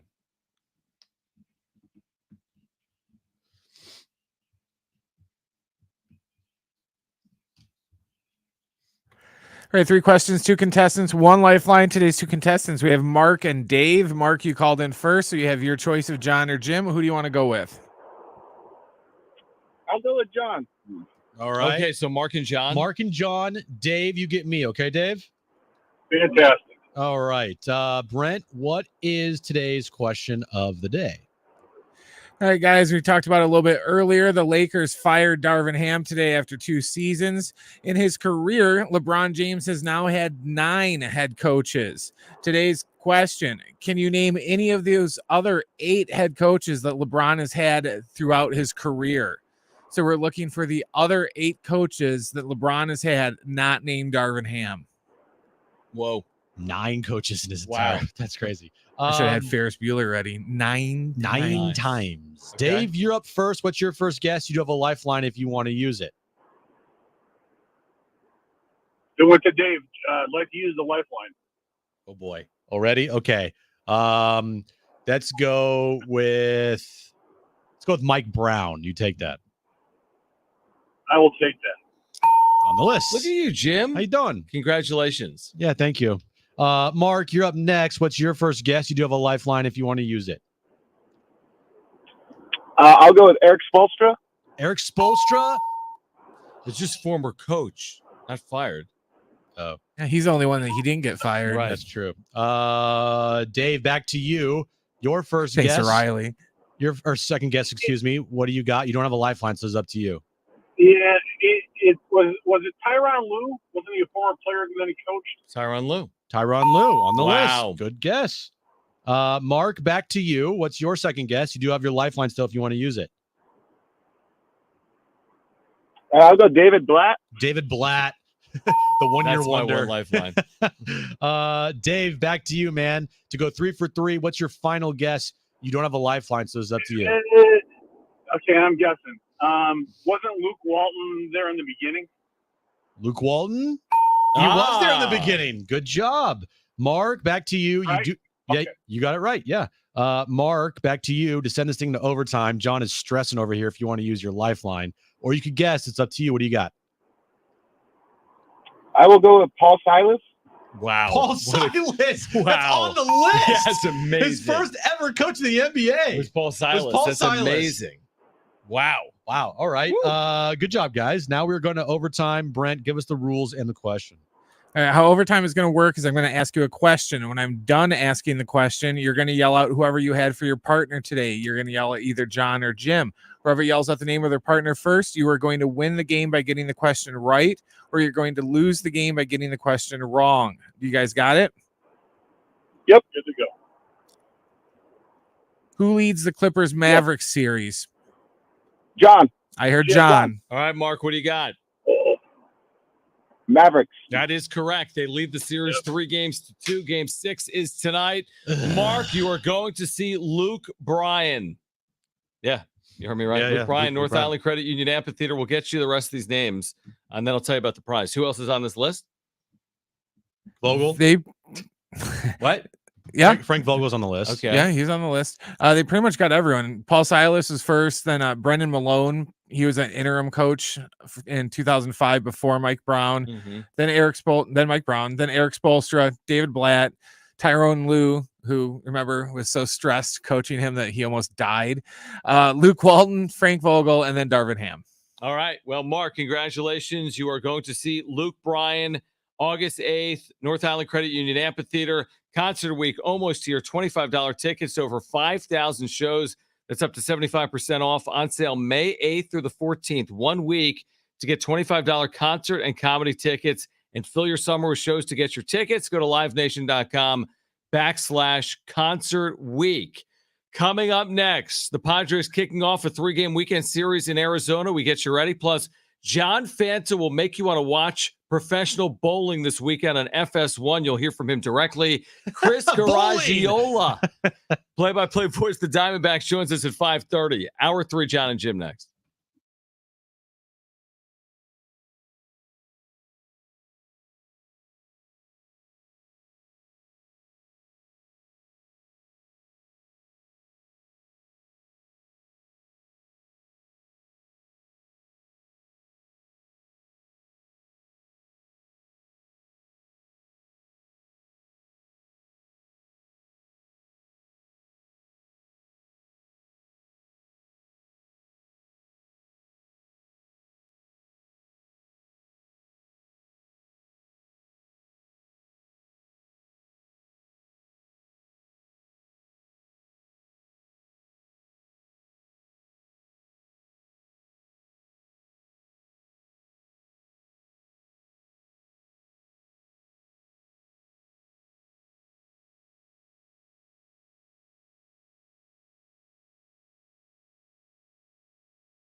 This update is brought to you by Staples Stores. Padres and D-backs start a 3-game series tonight in Arizona. Dylan Cease on the mound for the Padres. NBA playoff action happening right now. Uh-oh.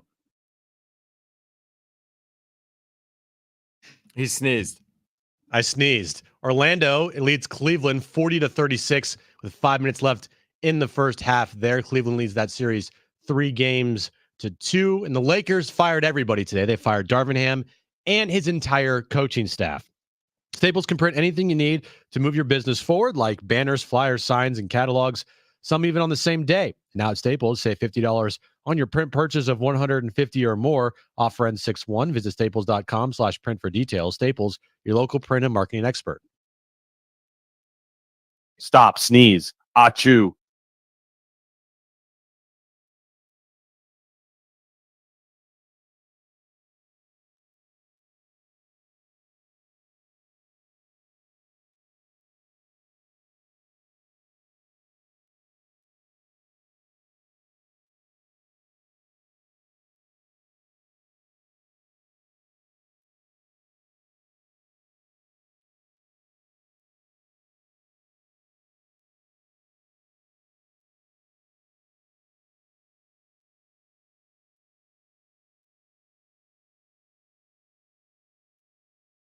All right, San Diego and Southern California, what's going on? Final hour of Jon and Jim. We're getting ready for Padres weekend baseball in Arizona. Diamondbacks, Friars, game 1 tonight, 6:40. Dylan Cease is on the mound. At 5:30, Chris Garagiola. He is a play-by-play radio voice for Arizona, the D-backs. He will join us at 5:30. Why the slow start? Presumably starting pitching injuries would have played a role. Zach Gallen, Merrill Kelly come to mind. But they're 14-18. Padres are there tonight with Dylan Cease. Here's a bit of a pun that we either said here yesterday or I heard someone say, or maybe someone put in the text line. Can they, I forget, seize the moment? It should be cease the moment. Seize them, whatever. Can they cease the moment after a 2-game winning streak in Arizona? With Dylan Cease. I would reserve to use that for like a more important game. That's just me though. With Dylan Cease starting. Not a what's a more important game what's than a bigger game this than May tonight? 3rd game against Arizona? Right, to start a 6-game road trip.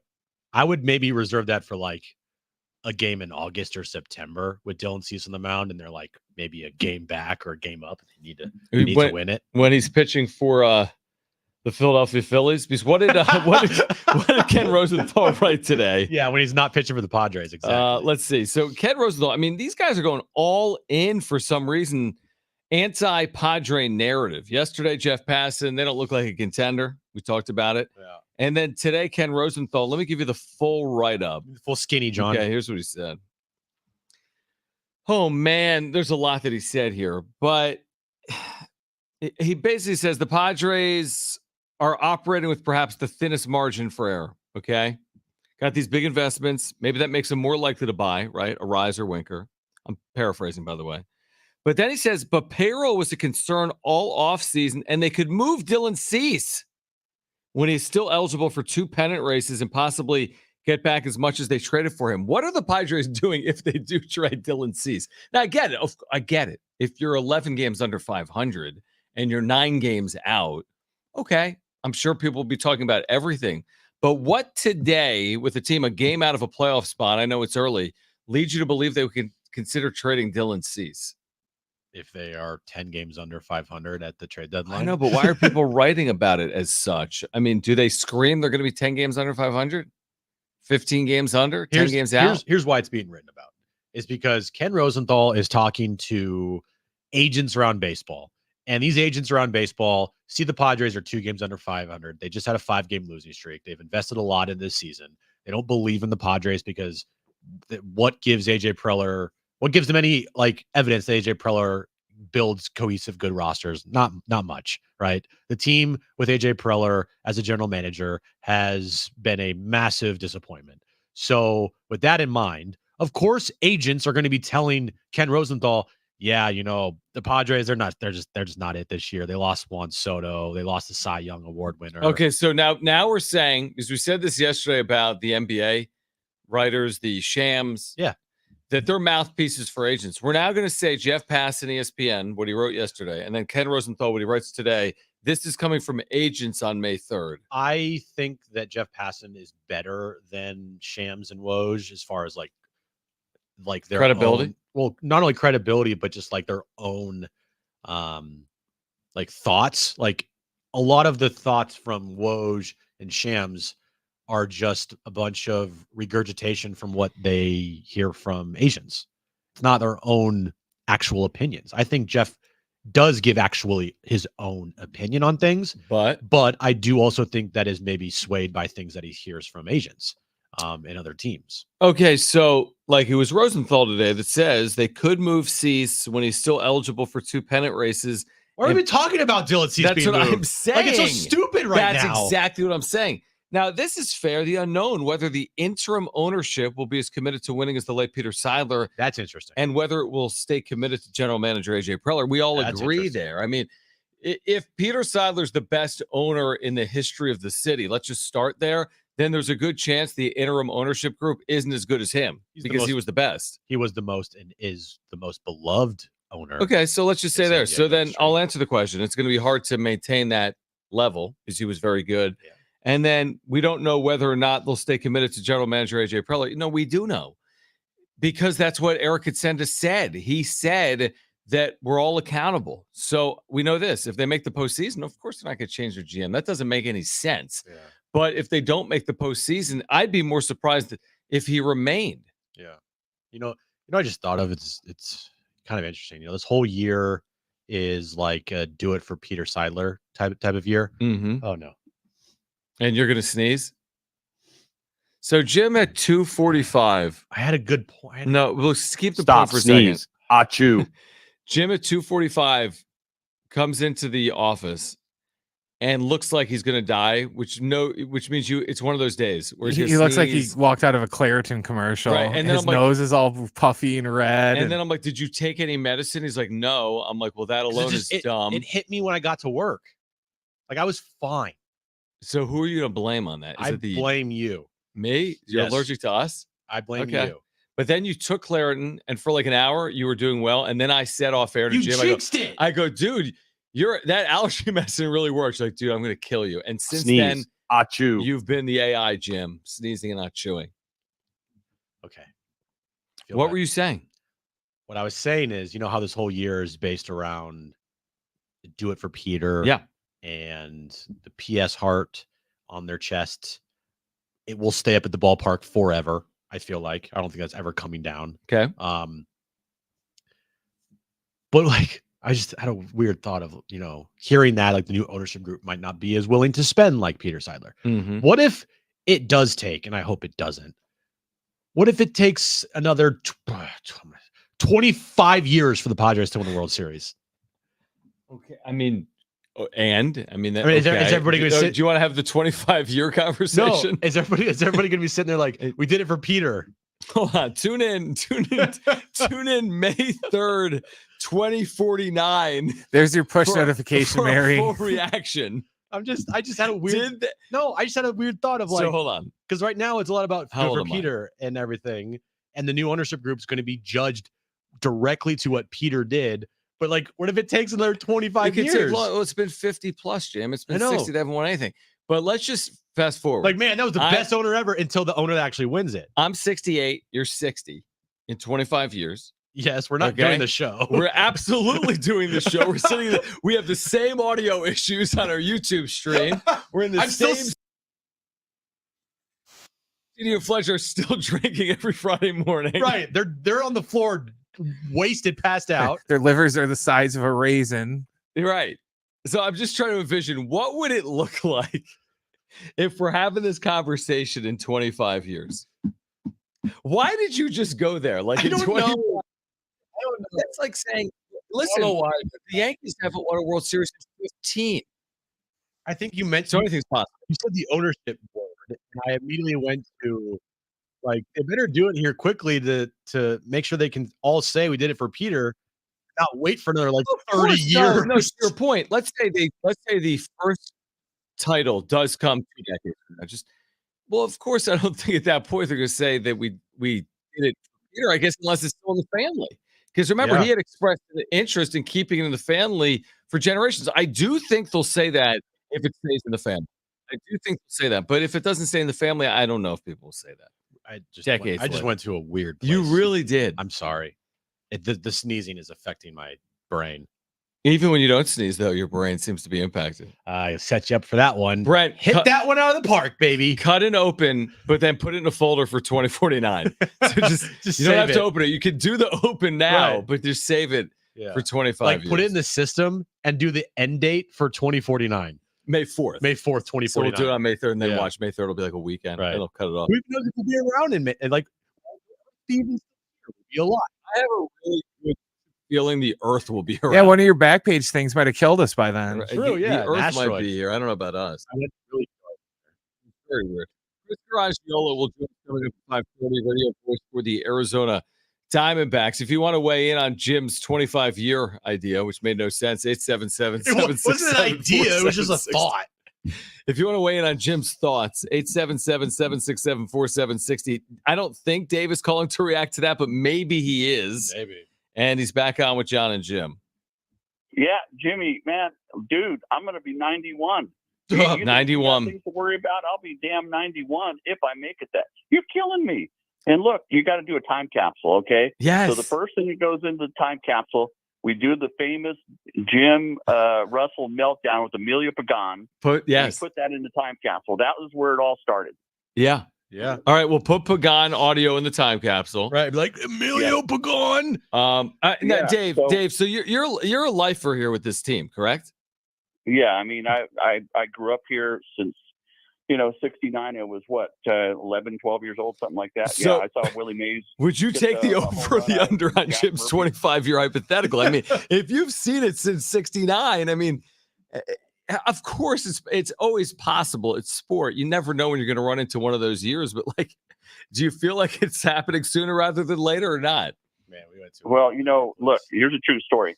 The Cubs, look how long it took Took a them. while. The Red Sox, I grew up as a Red Sox fan. And so my grandfather never got to see a title, and my dad never got to see a title. And I was fortunate enough to see, 3 or 4 of them. Mm-hmm. So it takes that long sometimes. That's the scary part about baseball. You just, it's so difficult to win a title. So we got to appreciate it. Dave, we appreciate you, man. So the Cubs won 100. And how many years, Brent, between titles? It was It's like 1908. 108 or something. Like 108. So if the Padres Who's are on that counting? trajectory, we may be gone. And Jim went there. How mad would you be if I needed to leave the studio to get some Kleenex? You don't need to get fine. Go, please. Okay, John Fanta. All right. So Stop, sneeze, achoo. We'll see you Monday. John Fanta is a great play-by-play announcer for Fox. Little ouchie, A little Jim has a little for Jim. ouchie in his it's so nose. soft. little You ouchie. got to blow your nose in segment. You got to blow your nose in segment. You got guys playing on like torn ACLs. Guys playing torn ACLs. You got a little ouchie. That's what we're saying. I got a little ouchie. Unbelievable. Man, Now, little ouchie Stephen A is thinks going you're softer into than his Mike own now. Trout. Dude, you are so soft. You just left a show in the 8th largest city in America to blow your nose. What are you doing? I just said Stephen A thinks you're softer than Mike Trout. All right, here's the deal. Do you want me to just like sit here and continue to be Mr. Sniffles, or do you want me to just end the problem and blow my nose? It's not going to end the problem. I know it won't. All right, John Fanta and the Fox problem and go to Sports. a doctor. John can Yeah. make anything sound good. Like he Anything. can sell ice to an Eskimo. Like he has this amazing ability to make it sound intriguing. So I just DVR'd PBA bowling on FS1 tomorrow night at 10:30 Eastern, 7:30 Pacific. Oh, by the way, you can catch it Sunday as well. Because of what John Fanta put on Instagram earlier today, he will call this action. He's a college basketball insider. He's also a play-by-play bowling voice. And this is John Fanta on Instagram.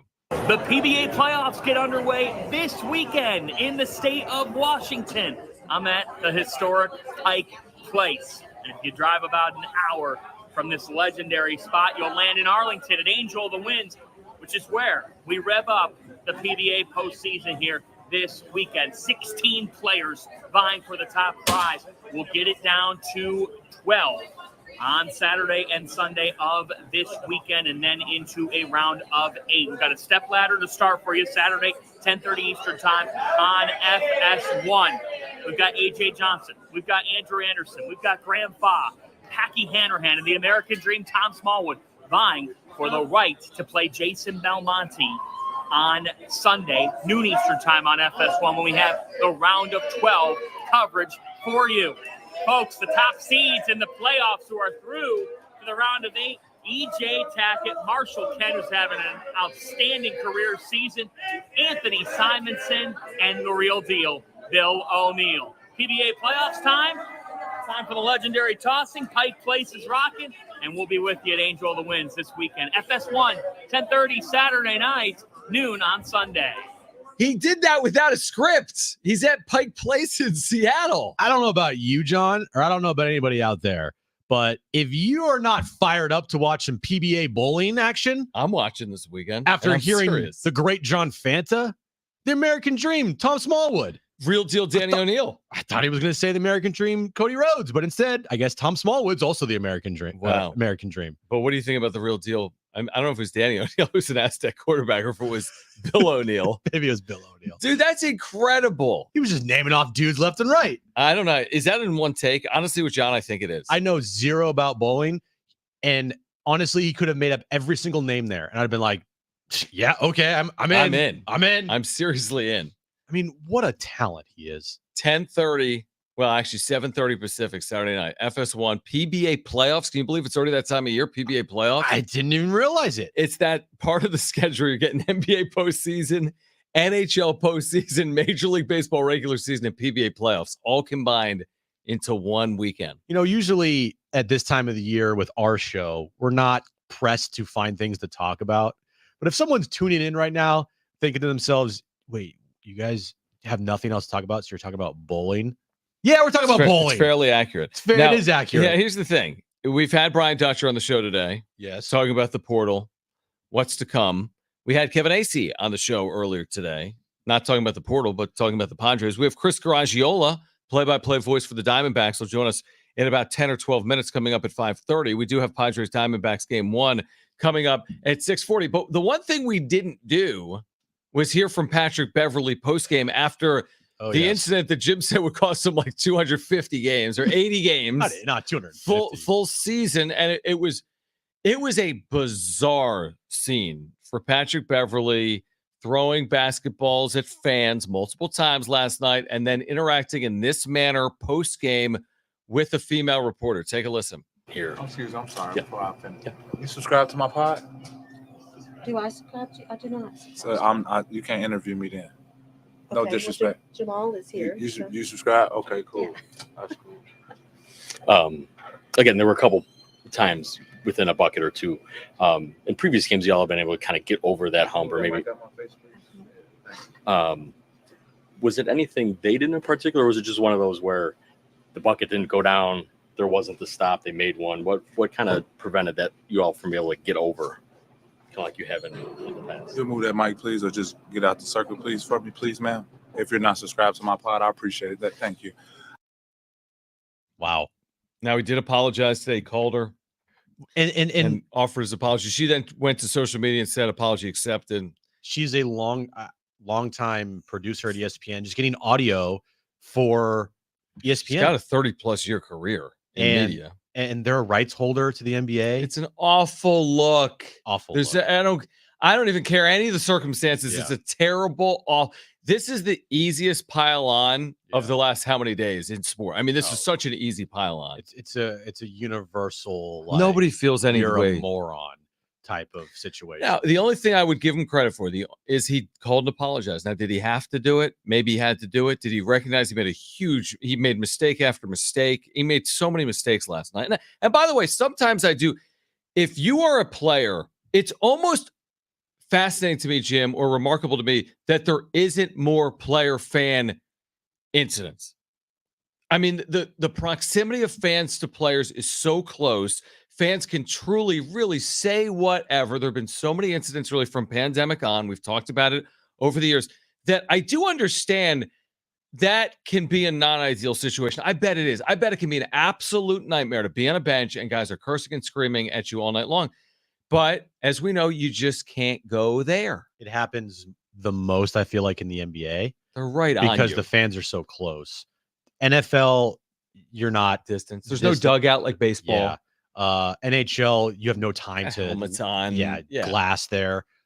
Baseball, I mean, there's a dugout. Yeah, dugout, and you're in the middle of the field. You're a couple hundred feet away. And they put there's no. But I'm with you. The NBA, Jim.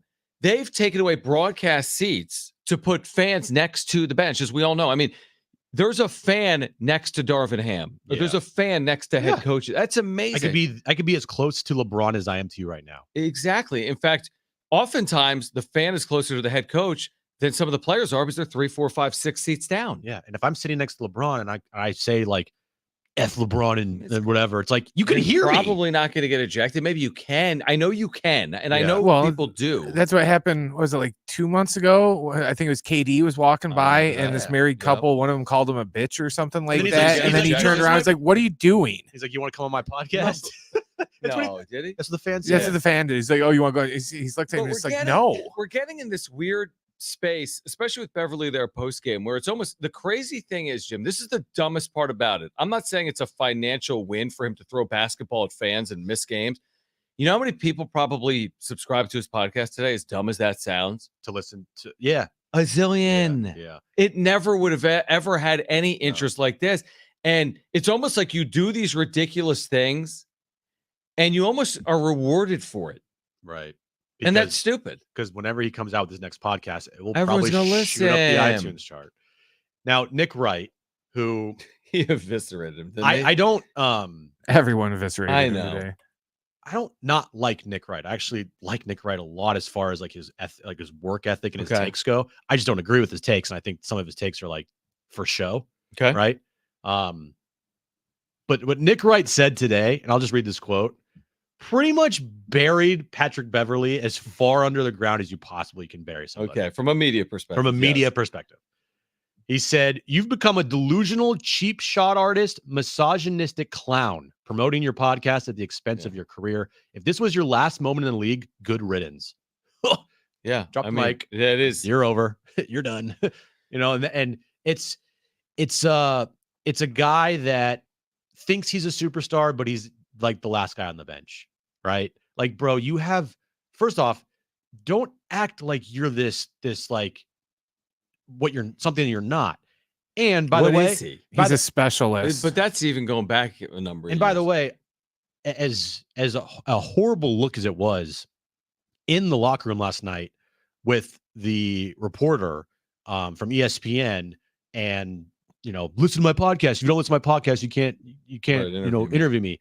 As bad as that was, him throwing the basketball at the fans twice last night was even worse, in my opinion. Well, that'll be the suspendable offense, so to speak. The interaction with media could be a finable offense, but something that leads to a suspension is going to come from actually doing something physical, which it is, throwing something at someone. Yeah. That's where the suspension is going to come from. I know, and everybody's talking about what he did in the locker room yesterday. They are, yeah. But him throwing a basketball at a fan and then it hitting a woman in the face, and then he gets the basketball back and he throws it again. I know. That's the most insane part of what Patrick Beverly did last night.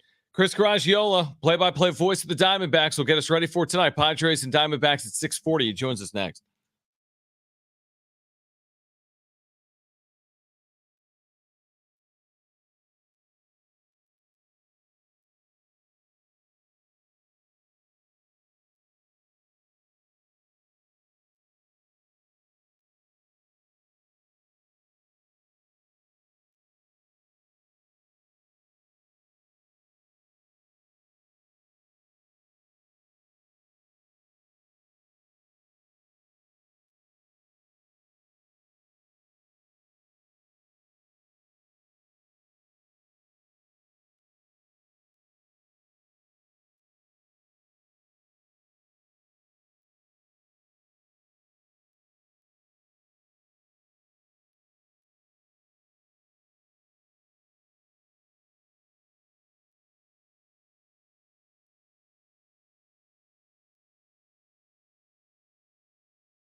All right, Chris Garagiola, play-by-play announcer for the Arizona Diamondbacks, joins us next.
All right, this update is brought to you by Staples Stores. Padres D-backs start a 3-game series in Arizona tonight. Dylan Cease on the mound for the Padres. Some news with the D-backs. Zach Gallen was supposed to start tonight. He got moved back to Sunday. Well, good news. He got moved back to Tuesday of next week. So the Padres will miss Zach Gallen in this series.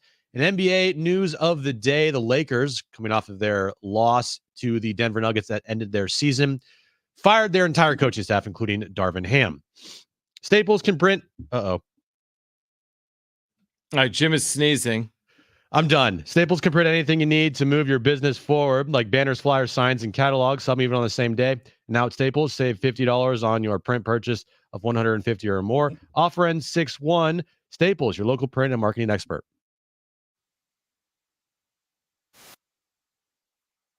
D-backs game 1 tonight. Chris Garagiola calls games. Radio voice of the Arizona Diamondbacks with us right now. San Diego Sports 716, Jon and Jim. Chris, we appreciate it. We know we're about an hour out. Just in general, as you look at where the Diamondbacks are as we start this 3-game series, how much of the slow start, or maybe all of the slow start, is attributed to some of these pitching injuries, the Merrill Kellys, the Eduardo Rodriguez's? How much does that have to play into this? Hey, thanks for having me, guys. I think it plays a significant part. I think that it's something when you look at all 29 other teams, right, and the success they have over the season. Obviously, roster and personnel plays a huge part, but also availability is a huge thing. And, I was talking to somebody about the other day.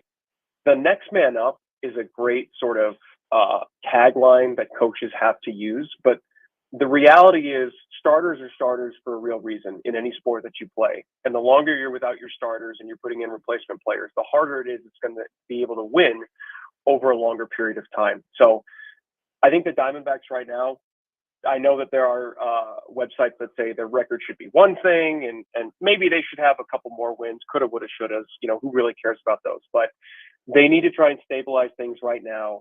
It feels like in the next week and a half, they're going to get some important starters in their lineup back. Paul Sewald should be back here in the next week or two. Once they get those pieces, if they're not winning games, then I think that's really going to provide a clear answer to your question about some of the early season struggles. And some of the early season struggles, Corbin Carroll, like for him, he jumped on the scene last year, one of the best rookies in baseball. And what is going on with him as of right now? Yeah, I think with Corbin, this is an extended slump where you look at the beginning of last year, right? That Rookie of the Year campaign, even the first 2-3 weeks, the numbers were a little subpar compared to the projections. But what's encouraging is that I think in the last 5 or 6 games, the things we're starting to see back are hard contact, the barrel rate's going up. We're starting to see some deeper flyouts because the first, I want to say 20 games, it was nothing but broken bat, weak grounders you could feel with your bare hands and pop-ups on the infield.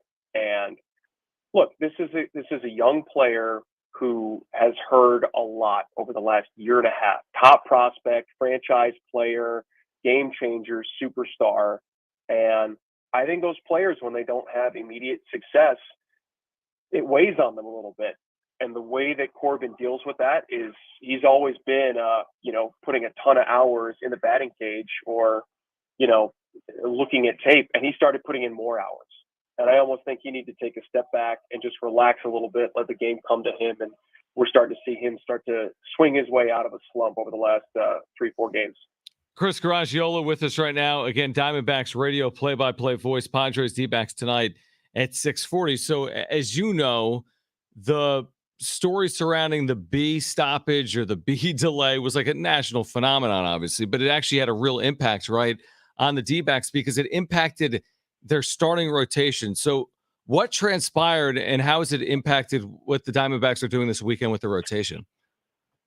Yeah, so very quickly, I guess on the B side of things, right? The weather's nice here. It allows us to open the roof and open the panels, and a swarm of bees, I guess, just happened to come through the window, and the queen bee needed a rest, and the worker bees all surrounded, and in a span of about 5-10 minutes before first pitch, this massive swarm had formed on the top of the netting. So what ultimately happened was Jordan Montgomery, who had gotten ready, is again, we're minutes away from starting. Now you give him 2 hours to wait, and they pushed him back a day. And I think even pushing him back a day with all the sort of mental, physical preparation a starter needs to get ready, probably even 24 hours wasn't enough time for him to get reacclimated. So he struggled.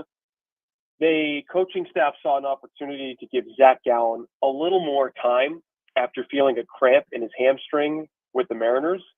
And look, John, you just referenced, I think, the injuries, right?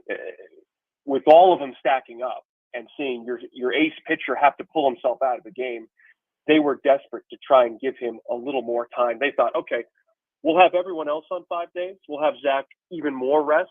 And as a result, he's potentially pushed back to Sunday. They haven't committed to that.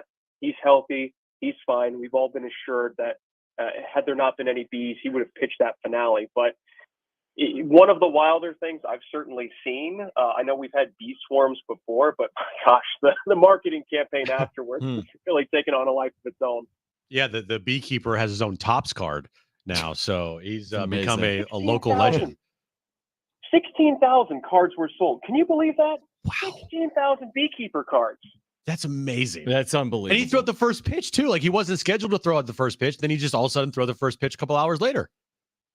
Hey, listen, we had him on the broadcast, and wow. To be fair, he was about as ho-hum as it gets, right? Like, I was hoping he had a little more sauce, a little more personality. I was trying to get it out of him, like, if you're the superstar right. beekeeper. Well, I guess not a beekeeper, but yeah, he wouldn't take the bait. So very, very nice guy. Very cool moment for him. He enjoyed it. And yeah, you never know what you're going to see at the ballpark. For us here in San Diego, looking back at last year, if the Padres just won one more game against the Diamondbacks, the roles are flipped. Diamondbacks aren't in the postseason. They don't make a run to the World Series. Padres are in the postseason. So for these series between the Padres and the Diamondbacks, because I think everyone expects the Diamondbacks, if they're healthy, like you said, to play better baseball and to be in it. How are you viewing these early season matchups with a team that essentially is going to be competing with the Diamondbacks for maybe the final spot in the wild card? It's funny that you mentioned that, right? Because we have this tendency to look at the games in April and May, and we all say the same thing. It's early in the season. Right. There's still time. But when you lose a game in September, right, it's all of a sudden a critical loss, even though they're both worth one game, depending on the month you look at. I think when you look at these teams and you look at these matchups, divisional games are so important. But what is also attached to it is the way that they're playing right now. I look at San Diego, I look at that offense, I look at what feels like a surprising contribution from Jerks and Profar. I mean, top 10 in average, top 10 in OPS, the way that he's impacting the baseball. And some of the guys also on the back end of the bullpen. I mean, Robert Suarez, if you remember, was the guy who really orchestrated the Padres' downfall on that opening day 2 years ago with the Seth Beer walk-off. And, obviously Beer, it hasn't worked out for him. And Suarez has turned into a great closing option. I think he's got 10 saves.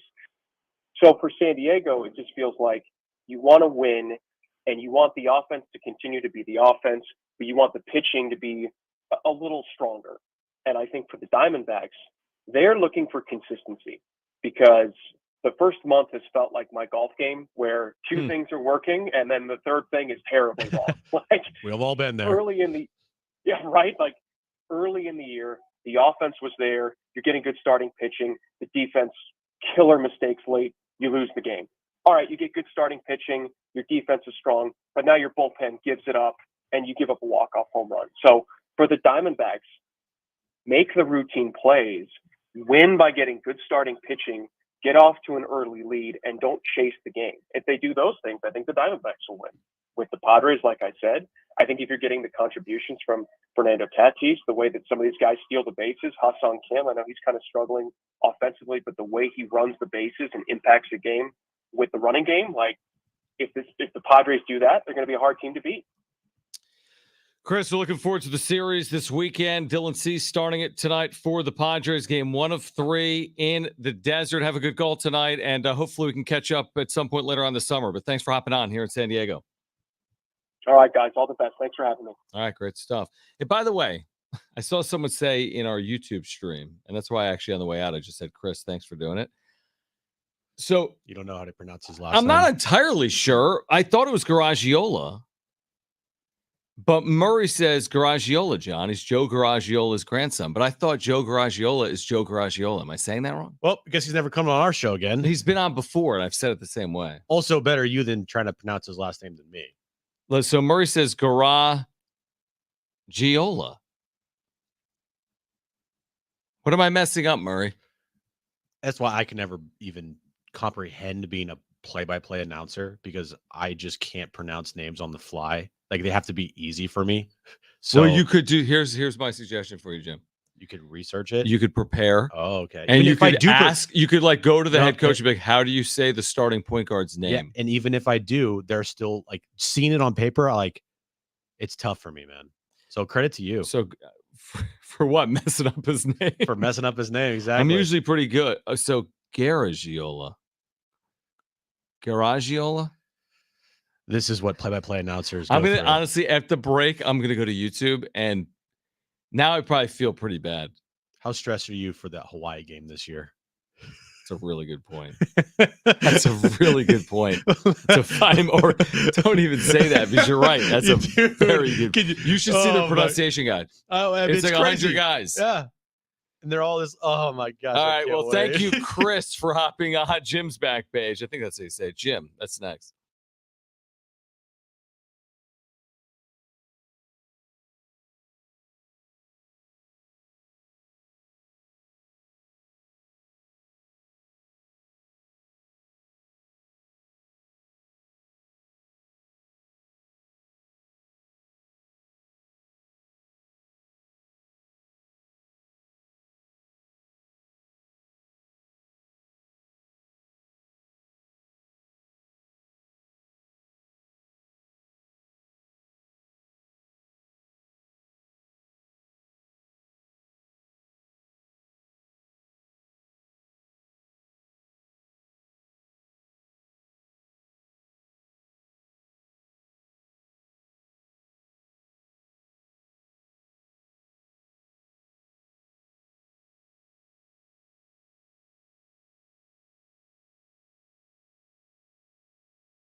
All right. Oh. Jim's back page next.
San Diego Sports 760, no matter where you are, whether you're stepping out of your car or settling in at home, just command your Google or Alexa smart speaker to play AM 760 or use the free iHeartRadio app for seamless listening. Like having your favorite station right in your pocket. Brett, would you like me to give away these Need to Breathe tickets right now or save that for next week? Next week. All right, we'll give those tickets away coming up for you next week. I do believe we have Luke Bryan tickets to give away next week as well, right here on San Diego Sports 760 and Jon and Jim. What else do we have next week? More shows. Yeah. Padres Cubs. That's correct, John. Right. 1 week closer to my wedding. But that's right. We are just days away. We're 22 days out. And the most nervous person is me because I'm officiating it. Yep. I mean, it's complete blank canvas. I haven't even Googled officiating script yet. I haven't even written my vows. I haven't done any of that. Your vows are going to be like, I love you. Honey. Holy cannoli. Holy cannoli. You should be really nervous. Before we get to the back, I'm not, here's the thing. I'm not nervous, but I know once we get closer and I realize that everybody's up there watching while I'm like professing like my love to this woman, like it's going to get nerve-wracking. This woman. It's going to get nerve-wracking, yeah. Everyone's going to be like, what the heck is Jim doing? Yeah, I've never heard you say anything serious. Just don't say shoulder surgery. I'll never say shoulder surgery Honey, ever again. I've loved you since your first shoulder surgery. I'm like, sure. Don't talk about Max Scherzer's shoulder surgery. Real quick, what do you have? I want to give a shout out. Sneeze. Achoo. To our buddies at Mad Friars. Yeah, don't we need to post a photo? Yes, we do. And This John is great. Conniff. If you could hear me, there we go. John Conniff and David J. Everybody at Mad Friars And the San Antonio Mission. and the San Antonio Missions, especially for their awesome chanclas t-shirts, Flying Chocolate. the flying chanclas. So these are great. I love the chancla logo. Yeah, me too. I love the colors. So You have a hat, right? I have a hat. Yeah, I do. Chocolate's hat. I do have a hat.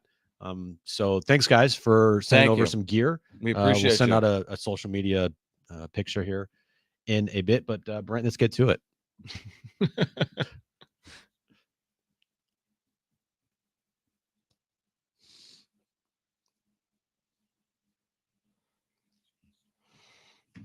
What have we missed? What is on Sunday, John? That's a good question. Sunday is May 5th. What's May 5th? The 5th of May, which is also Cinco de Mayo. So, of course, with Cinco de Mayo, you get a bunch of Cinco de Mayo specials at Mexican restaurants. Baja Fresh. Customers who belong to the Baja Fresh loyalty program can redeem a coupon for $5.55 off any order of $20 or more. Okay, that's good discount. Chipotle. Now through May 5th, participating Chipotle locations are offering a $0 delivery fee on orders of $10 or more when customers use the promo code Cinco24 at checkout. Is that it? Del Taco. Okay. From Friday through Sunday, Del Taco customers belonging to the Del Rewards program can get a free burrito with any $10 purchase from participating restaurants. The chain is also offering a $0 delivery fee on orders placed through the Del Rewards app. They have a Del Rewards app. That's kind of cool. They do. Del El Pollo Loco is They should get LA Knight to advertise for him. Maybe they did, because that would be perfect for him. El Pollo Loco celebrating Cinco de Mayo with deals for its Loco Rewards members on Friday, Saturday, and Sunday with 2-for-1 carnitas stuffed quesadillas on Friday, 2 free carnitas tacos with the purchase of 2 carnitas taco combo meal on Saturday, and 2 free shredded chicken crunchy tacos with any in-app order of $10 or more on Sunday. Hooters from May 3rd. This isn't a Mexican restaurant. Nothing says Cinco de Mayo. Right, but they're just joining the fun. Okay. From May 3rd to May 5th, Hooters is offering $5 Dos Equis, Big Daddy's beer, legendary Ritas, or Patron shots at all participating Hooters in American locations. Customers belonging to the Hooters Club Rewards program can also take advantage of a $5 appetizer special. We know where the Raiders owner is going to be. How many people do you think are in that Hooters Club Reward program? Probably a good amount, John. Probably a good amount. I'm in no app reward program for any food. Me neither. Okay. Taco Bell is offering 5 soft or crunchy tacos for just $5 total on May 5th. Oh, that's cool. The offer, though, must be redeemed in the Taco Bell app ahead of ordering. And finally, On the Border, as part of their countdown to Cinco de Mayo, On the Border is offering $5 beers, $5 Cinco Ritas, and $5 queso for dine-in customers each day through May 5th. Sounds like a good day to eat Mexican food. Sounds like a great day to eat Mexican food. Save some money. Yeah. Yeah. And finally, Star Wars there's been a new trend with re-releasing old movies from like the early 2000s. Like they recently just re-released one of the Spider-Man movies from the early 2000s back in the theaters. It made like almost $1 million in the theaters. No, I hope it made more than $1 million. No, he means when they re-released it. Oh, they re-released it. And only made like $1 a million? weekend. Like a weekend. Everybody's already seen it. Okay. Why would I want to go pay to see a movie that I've seen like 10 times? A 20-year-old movie that makes $1 million. I thought you were going to say like 100 million or $1 billion. Well, like over its lifespan, yeah, it's made that much money. Okay, I'm listening. I think. Anyway, so what are they going to release? Phantom Menace. For fans at select movie theaters, AMC select movie theaters, you can buy a collectible R2-D2 combo popcorn vessel for $49.99. This thing is like 2 feet tall. It holds So you all get of your to take it home. You get this huge popcorn. Huge popcorn. It's $50. You get an R2-D2 to bring home. Yeah. So what do you do with him during the movie? You put him on your lap. He's bigger than you. You can't even see the movie. You put him on the sticky floor. On the floor, Right. John. Okay. Don't worry. $49.99. Not only do you get to buy the R2-D2 free refills, but you get also a free large popcorn and drink with it. Like the popcorn goes inside of the R2-D2, and you get more. And you get a free So you drink. gotta bring people the with soda you. comes in a hollowed out C-3PO head. Yeah. Are they doing that in San Diego? Participating locations? Why you want to pretend like you're gonna go? No, but I can see. No, that's a good point. I haven't read the fine print, but it says limited time only while supplies last. Blah, blah, blah. Forever. Blah, blah, blah. All right. AMC movie. We're back on Monday for Brent and Jim. I'm John. Keep it here at San Diego Sports 760. Bye.